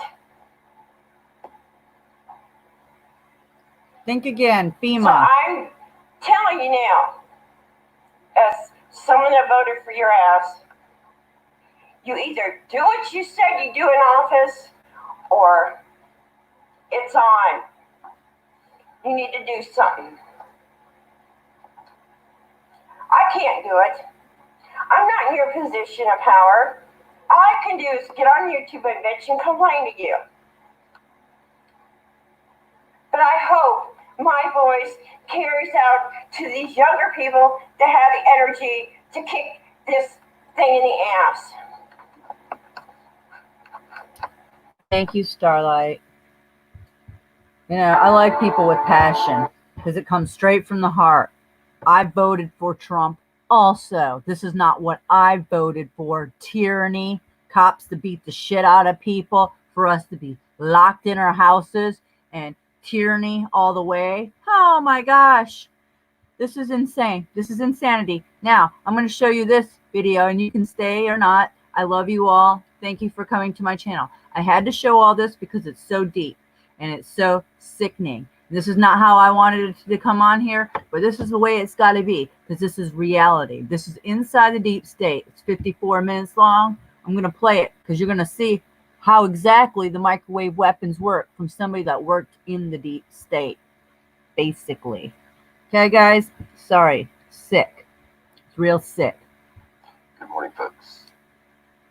Today we're going to take a little trip around the world and show a little of my history in regards to what I've done with the government, for the government, by the government, to make creative things and work on special projects from around the world for Five Eyes, for Echelon, for military intelligence, for a wide variety of things. And so I have started another channel called Inside the Deep State.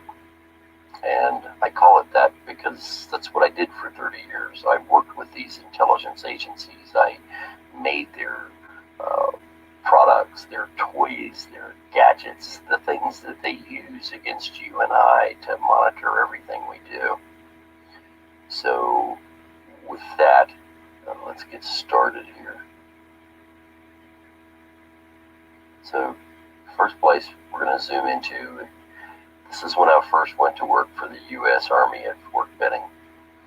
What you're seeing on the screen here is what's now called the Maneuver Center of Excellence.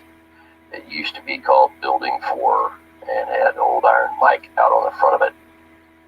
The picture, my office, as you see here on the screen, was actually up here on the 4th floor, and our department worked down through here. The CG was on the top floor. And one of the things that I came back and developed was the vehicle you see in the upper right-hand corner here, and that's right down here for the Bradley IBAS test.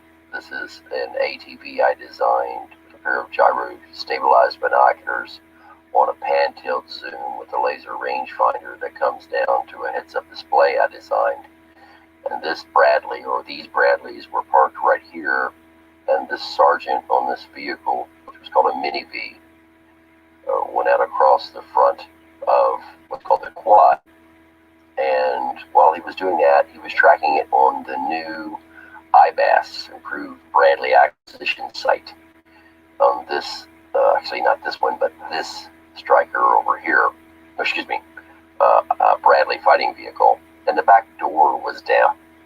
And there was the commanding general and the head of the armor school standing behind the Bradley. And I had made this vehicle so it had basically no thermal signature, and so we had to take the skirting off the back so that Bradley could track it while it was moving away and moving across the field here. But that was the only way that Bradley could track it. So the top gunner from the gunnery school for the Bradley school was operating the weapon system and was the most experienced person on the IBAS Improved Bradley Acquisition Site. And so as he rode, as the sergeant rode the Mini V across the quad, the Bradley was tracking it. And when it got to the corner over here and turned to go south, it lost its lock because there was no more heat signature. And the gunner goes, "Jesus Christ, I'll ride that fucking thing into combat any day." And the commanding general was standing behind the Bradley and yelled, "What was that, soldier?" And he said, "Sir, I'll ride that into combat any day." And so that was my system here. We'll take another look at this here so you get a better picture. So over here is the Bradley that was tracking it. Here's the mount. There's the gyro stabilized binoculars, my heads-up display.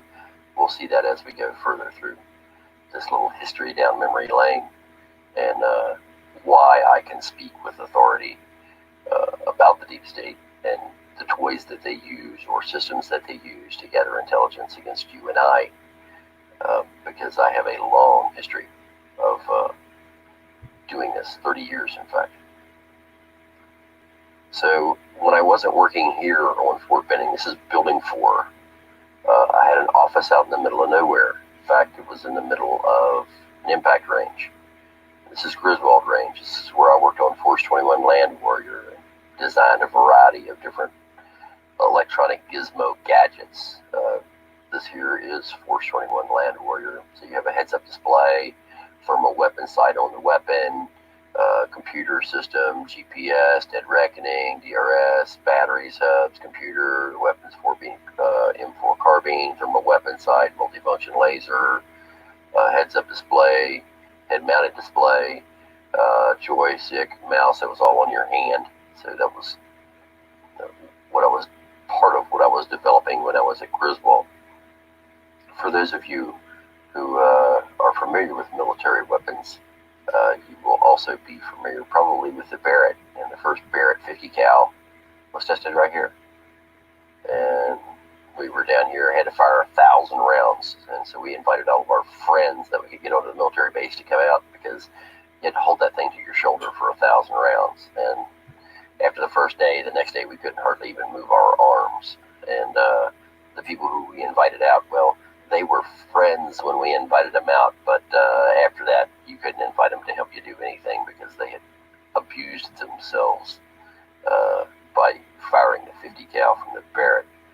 And this is where we did the very first testing of the Barrett 50 cal, is this range right through here.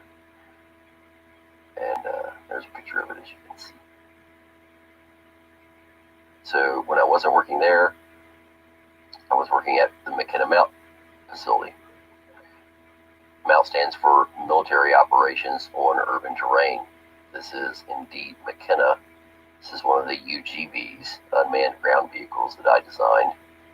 There's the thermal imager on the front of it, and that photograph was taken right here. I've also told the story about the 82nd Airborne emptying two magazines into me. The 82nd Airborne was back here training. They were doing should have been a low intensity conflict, and I was standing here, in fact holding this thermal imager, looking down the hallway into this building. And as the 82nd Airborne was assaulting in the back of the building, one of them came up to the front and was standing just behind this door frame right here, which is right here on this building. And I was standing out here in a parking lot. And so I'm standing there with a thermal imager looking down the hallway. I've got my Kevlar vest on, my Kevlar helmet, gloves, and I'm holding this thermal imager, and I'm sending the video down to the Star Wars building. And the soldier from the 82nd comes up, and he's behind the door jamb, and he leans around the corner, levels his M16 at me, and he's firing what's called simunitions, which are small wads of like soap, but they hurt, they sting. And so he levels the gun at me and just squeezes the trigger and empties on full auto and puts 30 rounds right into my chest. And as he stops firing to reload, I yell, "Don't shoot me, I'm the cameraman." So you hear the magazine click back up into the weapon, and the bolt slams shut, and he leans back out around the corner and levels the gun at me and says, "Fuck CNN," and empties another 30 rounds into my chest. So the lovely times at Fort Benning. And this is where we had the Cypher, which is the flying donut. There's a video of me on one of the TV shows standing in this bell tower here. And so this is where I spent a good bit of time. Now, in addition to that, we did what's called instrumentation for that, and that was fed into the Star Wars building right here. And the Star Wars building has a variety of different sensors. We could tell where the soldier was, the rounds they fired, everything about the soldier, because the facility was fully instrumented. Also, the movie with Mel Gibson, when they were fighting the first air cav combat, they actually trained on this field. This is the Leyte field. So when you see in the beginning of the movie where they were training in the helicopters, in real life, this is where they trained. And my boss, when I worked at this laboratory, was Charlie Thornton, who was CW4 at the time, and wrote the operational requirements, or how they were going to operate in first air cav, first time they'd ever done it. Charlie was the one who went through and wrote all of that. So, and I've got a lot of history at this facility. I've worked here many, many, many years. So this is where I put the very first auxiliary power system onto a Striker. You can see the tower here in the background and the building over here. And if we take a look at this picture right here, indeed, there's the building. Here's my truck. And we're putting power systems up onto Strikers. And again, this is the very first time a auxiliary power system. Yeah, We Were Soldiers is the name of it. And I was there when they were filming it. I've got pictures of it. But this is the very first power system that I ever put on a Striker. In fact, this is the very first auxiliary power system ever put on a Striker in history. And so as soon as I sat it up there and spun my crane around, I jumped off and took this photograph. This is a good friend of mine, Daryl. That's his sticking out of the top right there. He's left the Army and he's now an over-the-road truck driver. In fact, I just spoke with him a few days ago. He's interested in putting one of my power systems in his over-the-road truck so they don't have to have a generator on board. So I worked for the Army. I worked for the Dismounted Battlespace Battle Lab, and in working for the Dismounted Battlespace Battle Lab, we helped the U.S. Marine Corps set up their warfighting lab. And so I came up and we were testing technologies. This is where all of the president's helicopters are. And this is our little remote control helicopter. It's called a camcopter.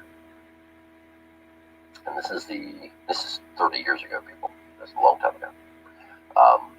And so this is our little camcopter, and we would fly this around, and what we were demonstrating was if the president's helicopters were coming, and that's what you can see here in the background, we could actually fly this in advance of the president's helicopters with a thermal imager under the front of it and spot what's going on down on the ground to make sure that there's nobody on the ground with a missile or anything of that nature.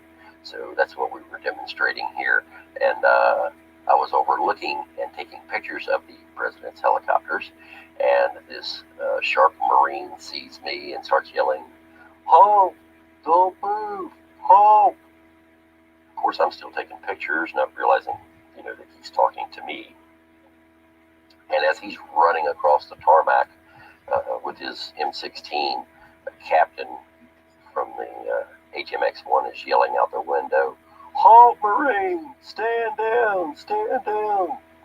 And, and I turn around and see the captain yelling out the window and this Marine yelling at me.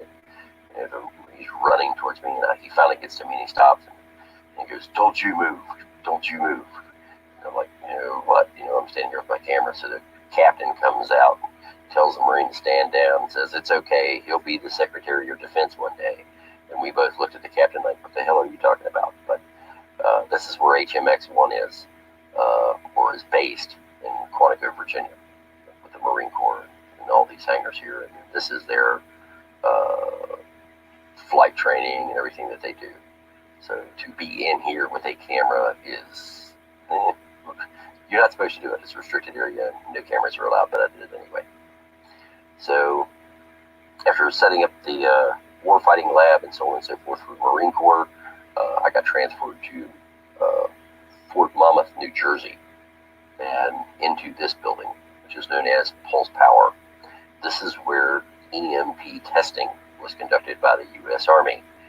We had, and this is a new photograph, but in the olden days we had generators and air compressors and transformers and chillers and all kinds of things. This is a giant 2-bay building, and so you see the chiller lines coming in here, and this is also where I built the TSC-128 Bravo, which is known as the Trojan Spirit that the U.S. military still uses today, and we'll see that here a little bit later and talk about that. I did that with military intelligence.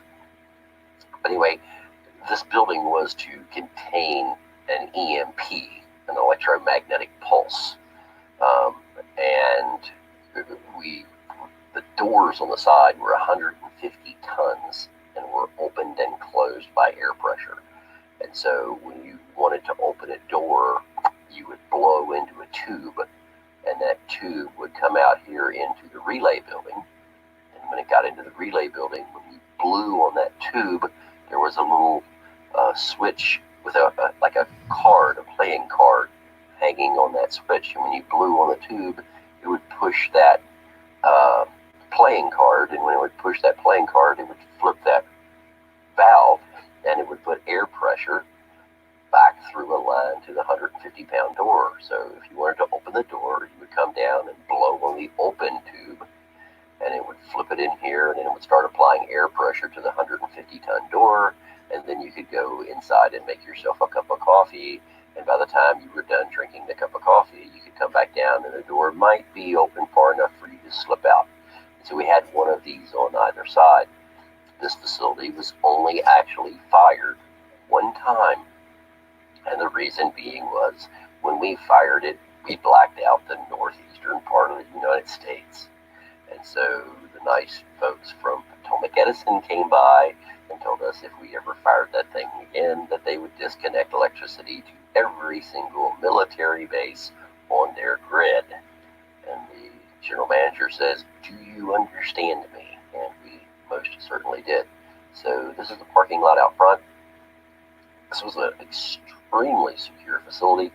As you can see, there's security to get onto the base, and then you've got cameras everywhere.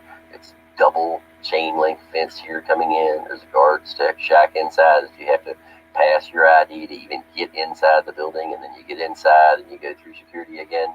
You'll also find that none of these windows are to an office that has anything important in it. All the offices are on the other side of the hallway, and those doorways are adjusted so as that you can't see for inside or even that doorway through any of these windows from any angle. So as that if there's a doorway here inside this room, then on the opposite side there's a doorway right next to it, but the doorway to get in the back here is way over here, and the doorway to get into the other office is way over there. So these were just for show. This is where we stuck our visitors until we were ready to meet them. And it was two different sides of the building, different classified programs on either side of the building. I was the senior technical staff at CCOM here, where I designed communication systems, flyway package, the TSC 128 Bravo, communications out of the Blue Factory. Prior to this, I had invented the helmet cam for the U.S. Army Telemedical Command, working under General Zychuk out of the Pentagon, and Colonel Fred Goringer from Fort Detrick. And I worked with Lieutenant Colonel Neil Fay, and Lieutenant Colonel Neil Fay is the gentleman who coined the term telemedicine that you hear the president talking about now. That's my invention. So when they talk about telemedicine and telehealth and so on and so forth, that's my invention from the late 90s. The term telemaintenance comes from Lieutenant Colonel John Romline, and that's when I used my system to actually go out and point a satellite dish up at the satellite while being able to read the meters and signal strength and so on and so forth inside the building. So that's when I was at Pulse Power, which is still there. The building is still standing, but as you can see, it's been a long time since anybody's taken care of it. Fort Monmouth was closed down. And again, in this briefing, I'm only going to talk about things that have pretty much been declassified somewhere, or the buildings don't exist, or the structures don't exist anymore. So when I was doing this, I did communications for the Army, and I was on loan to the Navy, the Air Force, the Marine Corps, the U.S. Coast Guard, anybody else that they wanted to put me on loan to. They would send me out of there and on my way. So I spent the majority of the time flying around all over the country. So after I left CCOM, or while I was working at CCOM, one of the projects that I supported was the 519th Military Intelligence Battalion at Fort Bragg, North Carolina. And what I designed for them was the Trojan Spirit. And this is how we built it. So you've got all your collections, your chats, so on and so forth, everything for the vehicle. And this is basically a description of what all it can tie to and who you can talk to. So here you have DIA, Defense Intelligence Agency, NSA, National Security Agency, CIA, Central Intelligence Agency, and CINC. So those are other intelligence networks, kind of like Five Eyes, so on and so forth. And this is how it all works. I've got photographs of the inside of this as well. I built it. So next we go from the 519th Military Intelligence Battalion over to the West Coast, where I was supporting Rear Admiral George Worthington, who was in charge of the West Coast SEALs. And he's the one that came to me and said, actually it was during a Special Operations Conference in the late 80s at Fort Bragg, where he said, when are you industry people going to start putting this technology on my soldiers? And after his speech as the keynote speaker, I went up and said, sir, that we can start doing that right now. And so all of us know what SEALs are. They are trained right here. This is the BUDS facility, Basic Underwater Demolition School. This is the grinder. This is where the guys start. When they start doing a BUDS class, the majority, all of these are full of soldiers. Every set of footprints you see there is a soldier. When the BUDS class is over, the vast majority of these guys don't make it through. And as they quit, they come right over here to this corner and they ring the bell to say that they have quit their BUDS training. Now, what a lot of you don't know is right down the street from here, in fact, not far, oh, I'm sorry, this thing's taking me to China Lake first. I also worked at China Lake. This is where we did camera systems on aircraft. I worked with the gentleman that you see right here. This is Mr. Mono Raha. He worked for a company called Sakai, which means world in Japanese. And if you've ever seen cockpit footage from inside of a fighter jet, or you've seen footage of a bomb dropping from underneath the wing of an aircraft, this is Mr. Mono Raha. He was one of the engineers that worked with me, and we used TAC recorders with small Sony cameras incorporated into the aircraft, and it would record all of the bomb data footage. So any gun camera footage you saw in Operation Desert Storm, anytime you've seen a bomb fall off of a plane or seen any footage from inside the cockpit of an aircraft, sub-military aircraft, U.S., Mr. Mono Raha was in charge of doing that. We are on our way back from China Lake in his Grand Prix, and the transmission went out. And he's here, I'll sell you this car for a really good price. And also he's from India, so I always pick on him and say, keep that left hand away from me.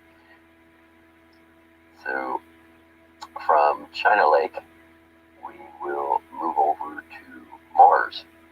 And so this is the Deep Space Communications Hub. So as that we can communicate with probes like Voyager and things of that nature. Or if you wanted to talk to Marvin the Martian, this is where you could go and speak with him. So this is one of the facilities that I supported with some of my microwave equipment, so on and so forth. We also built the Star Wars building here, near here, actually at Fort Irwin, as opposed to here at China Lake. And Fort Irwin's just down the road. So one of the other things I did was I supported listening posts. And so this is the old listening post out on the West Coast. Everything's digital now. This is just south. It's on the south end of Coronado Island. And now it's a training facility, and it's huge. It's underground. People don't realize it, but it is underground here. And this is what the antenna array used to look like. Now, this is when we connected with HF radios inside. There were literally thousands and thousands of HF radios on the inside, and they were computer controlled. And so there are wires that go across the top of this. There are wires that go diagonal, and they go diagonal this way, and they also go, we're going to zoom in on this. And so the wires go diagonal this way, and the wires go diagonal this way, and then you've got vertical antennas, and you've got wires stretched across, and you've got other antennas out here. And so if you wanted to communicate with special forces somewhere in the world, the first thing we would do is we would do a ionospheric bounce. And so we would pulse from the facility straight up and hit the ionosphere, and that signal would come back down. And when it came back down, we had timed it from the time we pulsed till the time it got back, and that would tell us the altitude of the reflective layer of the ionosphere. And so what we would do then is we would determine what part of the world the people were in that we wanted to talk to. We would pick the angle of the antenna that we wanted, and then we would fire up, bounce off the ionosphere at the altitude, whether it be the E or the F layer, what have you, and then it would come back down, and it would make our communications with them more private, because if you were off to one side, a good ways, you wouldn't be within that bounce. The skip would not come back down on you. So we could actually make directional skip here as opposed to just people who have omnidirectional antennas and it goes everywhere simultaneously. So these used to be in numerous places. In fact, I'll show you some more here, and I'm going to shock some people in a moment here because we're going to talk about Sugar Grove, West Virginia. So those facilities that you saw are naval facilities. And so if you talk to the Navy will tell you that this is NSA, which means a naval security activity. But actually that naval security activity supports the NSA, the National Security Agency. And so one of those antennas I just showed you used to be here, and there used to be another one over here. And this facility is this entire mountain, this ridge line, all of this is there's a military base under every bit of this. If you want to get inside, you have to go through a doorway right here. There are a couple of other entrances, but we're not going to talk about those on this show. But if you ever visit this facility, that's how you get in. And you stick your hand inside of a hole, and you have to do a special thing when you have your hand inside of that hole, and only you know what you got to do. And that's how you prove that you're you, in addition to your guard and your ID that you give them when you try to get in. So I used to spend a significant amount of time at this facility right here. This is Sugar Grove, West Virginia. Now, again, this is NSA. This is where the NSA, National Security Agency, used to listen to every two-way radio and cellular telephone call in the area. And they had, this is in the older days, they had a variety of different types of equipment that they used to do that. And then that would go through a fiber optics cable from here up to the top of the mountain, up at a place called Reddish Knob. Many people have been there. Now, Reddish Knob used to have a lookout tower on top of it, but what people didn't know was right down from Reddish Knob, in fact, right over the bank, there used to be a secret microwave site. And so the fiber was ran up. In fact, you can still go along this road right here and still see the orange markers on the side of the road where we ran the fiber optics cable up. And there was a building here, a tower there, and then we had a generation building down here with a great big fuel tank. And this particular site fired secure microwave, and there was more than one, but it fired a secure microwave across the valley. And when it fired it across the valley, it came over to Bear Den Mountain. And on top of Bear Den Mountain was a relay site. And that relay site would then fire that, just relay that secure microwave, would then fire it to another location just north of Charlottesville. And here is that facility there. And so it would fire it all the way over, and it would come in, and these are reflectors. These are not the antennas, and these are reflectors here. The transmitters for the microwave are down inside the mountain. The entrance is here. The reason that the entrance is this way and the doorway is here is so that if there's a blast over here, the blast wave will pass through and not hit the doors, or if there's a blast over here, it'll pass through, and if there's a blast here, it'll go up and over. So this is a microwave relay site. Now, this, as you see on the main screen, is the photograph that Google will give you. The photograph that you see now is the photograph I actually took when we were flying over this site. So this is how it all works. So this is the side of the reflector. These are the feed horns, and the transmitter is down inside. It reflects off of here, bounces off of here, and then bounces over to wherever you want it to go. And they're offset so that it bounces and leaves at an angle. And so if you calculate that angle by looking at this with the satellite, you can see where the next one of these is in line. So from here, the signal was transmitted to Vent Hill Farm. Now, Vent Hill Farm, again, is no longer there, but this is where it used to be. And Vent Hill Farm had antennas all over the place and was a major facility for gathering information from the NSA, the CIA, so on and so forth here. And there were thousands of people that worked here. In there was a winery here back in World War II, and there were intelligence people actually inside that winery. That was their cover to hide them, so that nobody knew where they were. Lots of things going on here at Vint Hill. After Vint Hill, we can go over that data now goes here. This is the NSA data center, just outside of Bluffdale, Utah, northwest of Salt Lake City. Every phone call, every email, everything that goes over the internet or a cellular phone in the world is recorded in these buildings every day. Imagine that.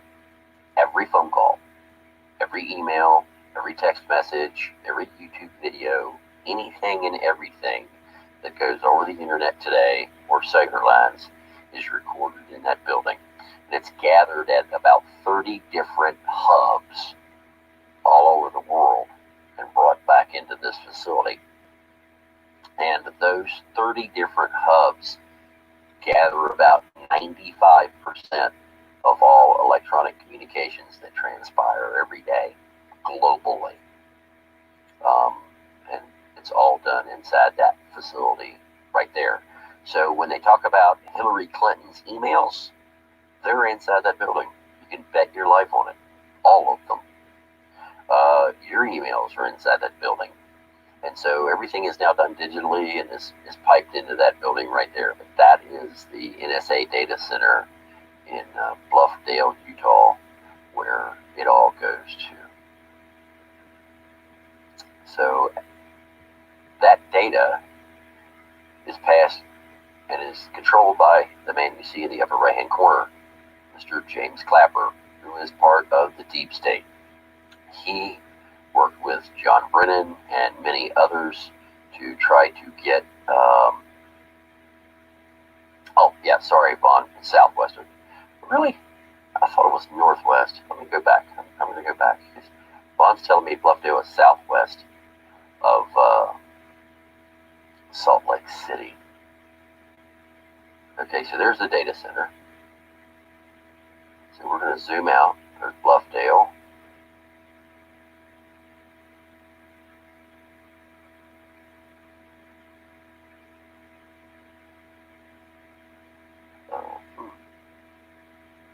Yeah, there's Provo. Yep, you're right. It's south of Salt Lake City. I'm sorry. I thought it was north. My bust. South side. Anyway, you're right. So, yeah, it's south of Salt Lake City.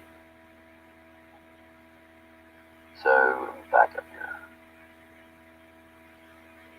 So we're going to go back to Mr. Clapper. Now, Mr. Clapper has this office here, and he's from the NSA. And him working with other folks like Mr. John Brennan, who is head of the CIA here, which is just outside of Washington, D.C. Now, Mr. Brennan also worked with Nellie Orr.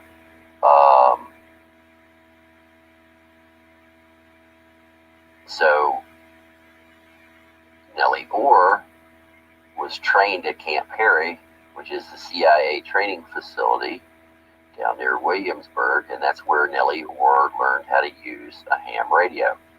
Now, the CIA uses what's right across the street as a cover. So people from other countries who want to work with the CIA, they can just come to Busch Gardens, and someone from this nice facility right over here at Camp Perry will come right out the gate, follow 143, and come straight down, and ta-da, they're at Busch Gardens. If they need to fly people in and out with the CIA, this is their own airstrip, and it's right beside the Naval Supply Center, the Chatham Annex, and they've got all kinds of stuff here. Yorktown Naval Weapons Station, Little Creek, and all kinds of stuff. This is on the New York River. I've spent a lot of time down here supporting Uncle Sam. So, that information went to Mr. Bill Priestap. And Mr. Priestap was part of the cabal. He was in charge of foreign intelligence. I know Mr. Priestap. He has met me in the past when I worked in this building with Mr. Bill Spellings, who used to be the FBI's head of special operations. Mr. Priestap attended some of my briefings that I gave in this building. Up over here, we have Hogan's Alley, which is a place that you can get shot at and have lunch at the same time, which is right here. So while the FBI is doing training. So it's a lot of fun to go over there and actually eat lunch at Subway and watch the FBI trainees do their deal there. And that is just south of the FBI's main headquarters in Quantico, which is also known as the National Academy. Now, this is all new. It used to be the DEA was over here, and that was their training area, but they have a new one further on down the line now. The original building was just this building for administration, and then this is the hallway. You can come in and go all the way down. If any of you watch the movie Silence of the Lambs, and they talk about the pit, that pit is in the bottom of this building where all the FBI agents put their gear, and there's dormitories, classes, so on and so forth in here. But the FBI Academy, the National Academy, has grown significantly over the years. So we go from the FBI Academy. Mr. Bill Priestap was supporting people at the FBI in downtown D.C. This is the FBI's building in downtown D.C. Now, up on the 7th floor, these guys are so separate from the rest of the FBI. I'm going to actually show you right here that the 7th floor is actually separate from the rest of the building. And so when we go down here and we come in and we land in the street, the entrance to the FBI is right over here. This is where I normally park when I used to support the FBI. Steve Burmeister from FBI Forensics, Fred Whitehurst before he testified against the FBI, and Tom Thurman from the Bomb Data Center. And Tom Thurman's on the 4th floor in here, and on the other side, and then the forensics lab is up here. But the people on the 7th floor, this is up where they're at. They're actually physically separated from the other part of the building. These are common FBI agents, and these are the guys who think that they're kings. This is where, when they talk about the 7th floor of the FBI and what was going on up there with Andrew McCabe, with lots of other people, the FBI director, all of them. This is where their offices are. The head of the FBI is all right up here. So in addition to them, they talk about Five Eyes and how the FBI and Bill Priestap went to London. Well, this is the UK's version of one of the NSA's listening sites that they have. This is Menwith Hill. Another picture of that. So each of these balls has a giant satellite dish in it. And people think that the ball is over the satellite dish to protect it from the weather and the elements. Well, that's true, but that's not really the reason. The reason is they don't want other intelligence agencies with their satellites looking down and seeing which way we're pointing our satellite dishes. So they don't know which satellites we're spying on. So that's what all of these here balls do, is they look at different satellites at different times to try to intercept that information. And Five Eyes are how we work with those agencies to do that. And that's what Mr. Bill Priestap was doing in London. He was meeting with folks from, this is MI5, this is for the local British people. There are people in the UK, they're monitored, and they pay for it, by the way. If you make a long-distance telephone call out of the UK, you are charged a fee for that, and that's so the people in this building can actually listen to your phone. Imagine that. You're paying the government to monitor your phone calls, but that's what they do. And so the MI5 security service is basically like our NSA in the United States. And then directly across the Thames River, you have MI6. Now, I'm not sure how this got moved in here, but this is my training area. This is the one that I own. People talk about. This is Mount Hope training area in the heart of Virginia. And then we're going to go back across the pond, and we're going to go into MI6.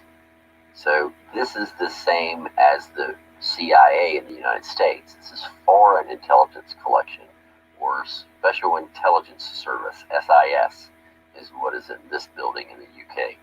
This building is where Bill Priestap came to and had his discussion with the British on monitoring Donald Trump and other people. So the intelligence that they were gathering on the Trump administration from the intelligence that they had set up and the leaking of that intelligence, all of that was gathered through this building and then given to the U.S. because it was technically illegal for the U.S. to do it, but if they could get the British to do it, well, then it wasn't really illegal, even though we coerced them into doing it. Then from there, we come to Devon, England. This is where Supercat is made. These are the guys that make the amphibious vehicles and a variety of other things for special forces, and they train in this area. I spent some time over here as well with these guys and some special forces folks. And then, so we leave Devon and we come, so that's the end of it. This is showing the microwave beams and where they go and how they're reflected and so on and so forth off of these. So basically, that's my presentation with just a little bit of my background on these systems that I've done to support the NSA, Defense Intelligence Agency, CIA, so on and so forth. So my toys are in a wide variety of places in a lot of people's hands. So what I've done is I've started another channel, and the name of that channel is Inside the Deep State, and I can post a link to that here in the chat. And I wanted to share that and do this broadcast on that channel today, but I was unable to do so because of the fact that Google has not approved me to go live yet. So because they haven't approved me to go live, I was not able to do this broadcast on that channel, but indeed I will be doing broadcasts on that channel, and talking about basically what's going on with the deep state, how they incorporated the technology into the infrastructure that we have so they can monitor all of our phone calls. In fact, when we put out a request to be able to monitor internet communications, Nortel in Canada was the very first company to jump on board and want to make equipment for us for this particular or that particular requirement, which allowed us to have basically a network that was side by side with the internet, and that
and then you can sign up on.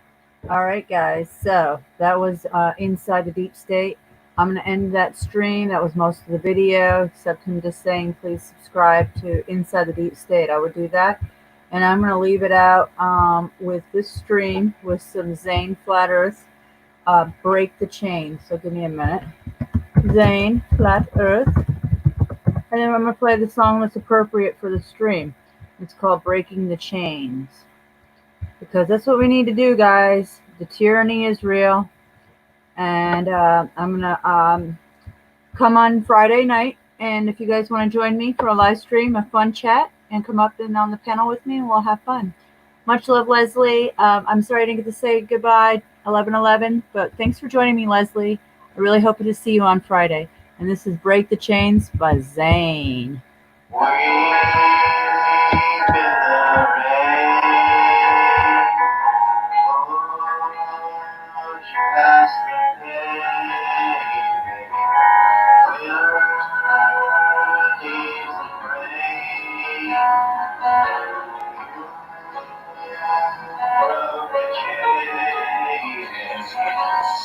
To survive, flying high for a skydive, dropping then I saw the time to rise. Living as a gangster, selling nuggets with the coke in the cups, was taking tools to the cesspool. Then I went nuts, but now I'm making all the music greater. Diffusing flames, dropping weed, now I'm picking up my game. So I'm smoke clears, top of the tidal wave surfing. Some show, about to smash it on the shore, cause I'm in Arizona. All you see it, cause I'm standing. Now watch what I do, ripping rhymes up for the family. What else should I do? But with the drugs, I'll preach you with my homies. Stop slaying with the homies in the slums. Got my mind on nature. Now I'm living major, simplified. But regardless for the food, now I'm gentrified. Rise till I'm wise and I never age. Forever young, busted free from the wage cage. The old me's on the cross, my mind's full of fresh thoughts. And now I'm sinking on my shots. I jump off the spot, riding in with the remedies, riding on my favorite keys, living to be free. I broke the chain with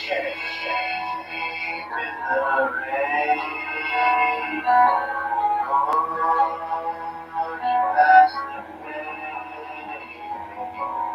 Fear leads the rain. Broke the chain.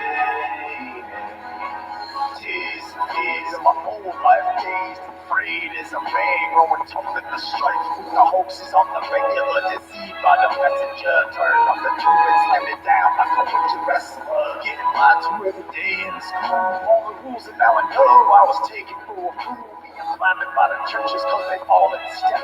Fast money on the plate while the sheep are all slept. And the soldiers run their car with the drones on. They dropping bombs, killing moms, leaving kids lonely. AO scam stations crossing the sky. An elaborate line joke, they cashing checks while all the people go broke. And now the laces got the money. They taking cars off the bars and drinking bubbly. We bust the game, it's all the same. Give no slack, yo. Give them flack, yo. We taking them to task, yo. People check it. Get reprimanded when you scam off the Zane, man. Insane, man. Spot you like a hawk and dropping pain, man. Damn, I'm tripping like a mystic. Now I'm twisted. Spread my wings and now I'm lifted. So what for color? Got a bad man playing in a cage to bust. Mr. Mason, man. Turn your face to dust. Learning lessons in this true game. A deep game. Get the brain on the plane, yo. I broke the chain in the rain. Past the pain. Fear leads the rain. Broke the chain. Shot down and I woke. Now ready to get my game on. Pump and clip and pull the trigger till they ring on. Trust, they blood and blood. I'm a baby if they press me trust. Off late.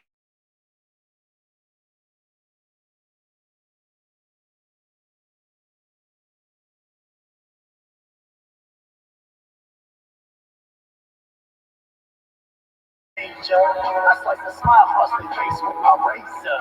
What can I do but keep on dumping till they dead and gone? Bring the pain and the flame, burning red strong. Silent serpents try to kill me. my sleep. For real, they cannot see in every track. I'm here to hustle steady, tripping on the beats, and I raise up never to be scurried. I'll be damning all these demons till the fairy send them burning back to hell. No visit, one way ticket, middle digit, hell no. With the rough stuff, always enough. I live the dream, where we keep the teeth. You never kill me, I'll be rhyming for life. I know you feel me, I know the shame in the rain. That's the game. We are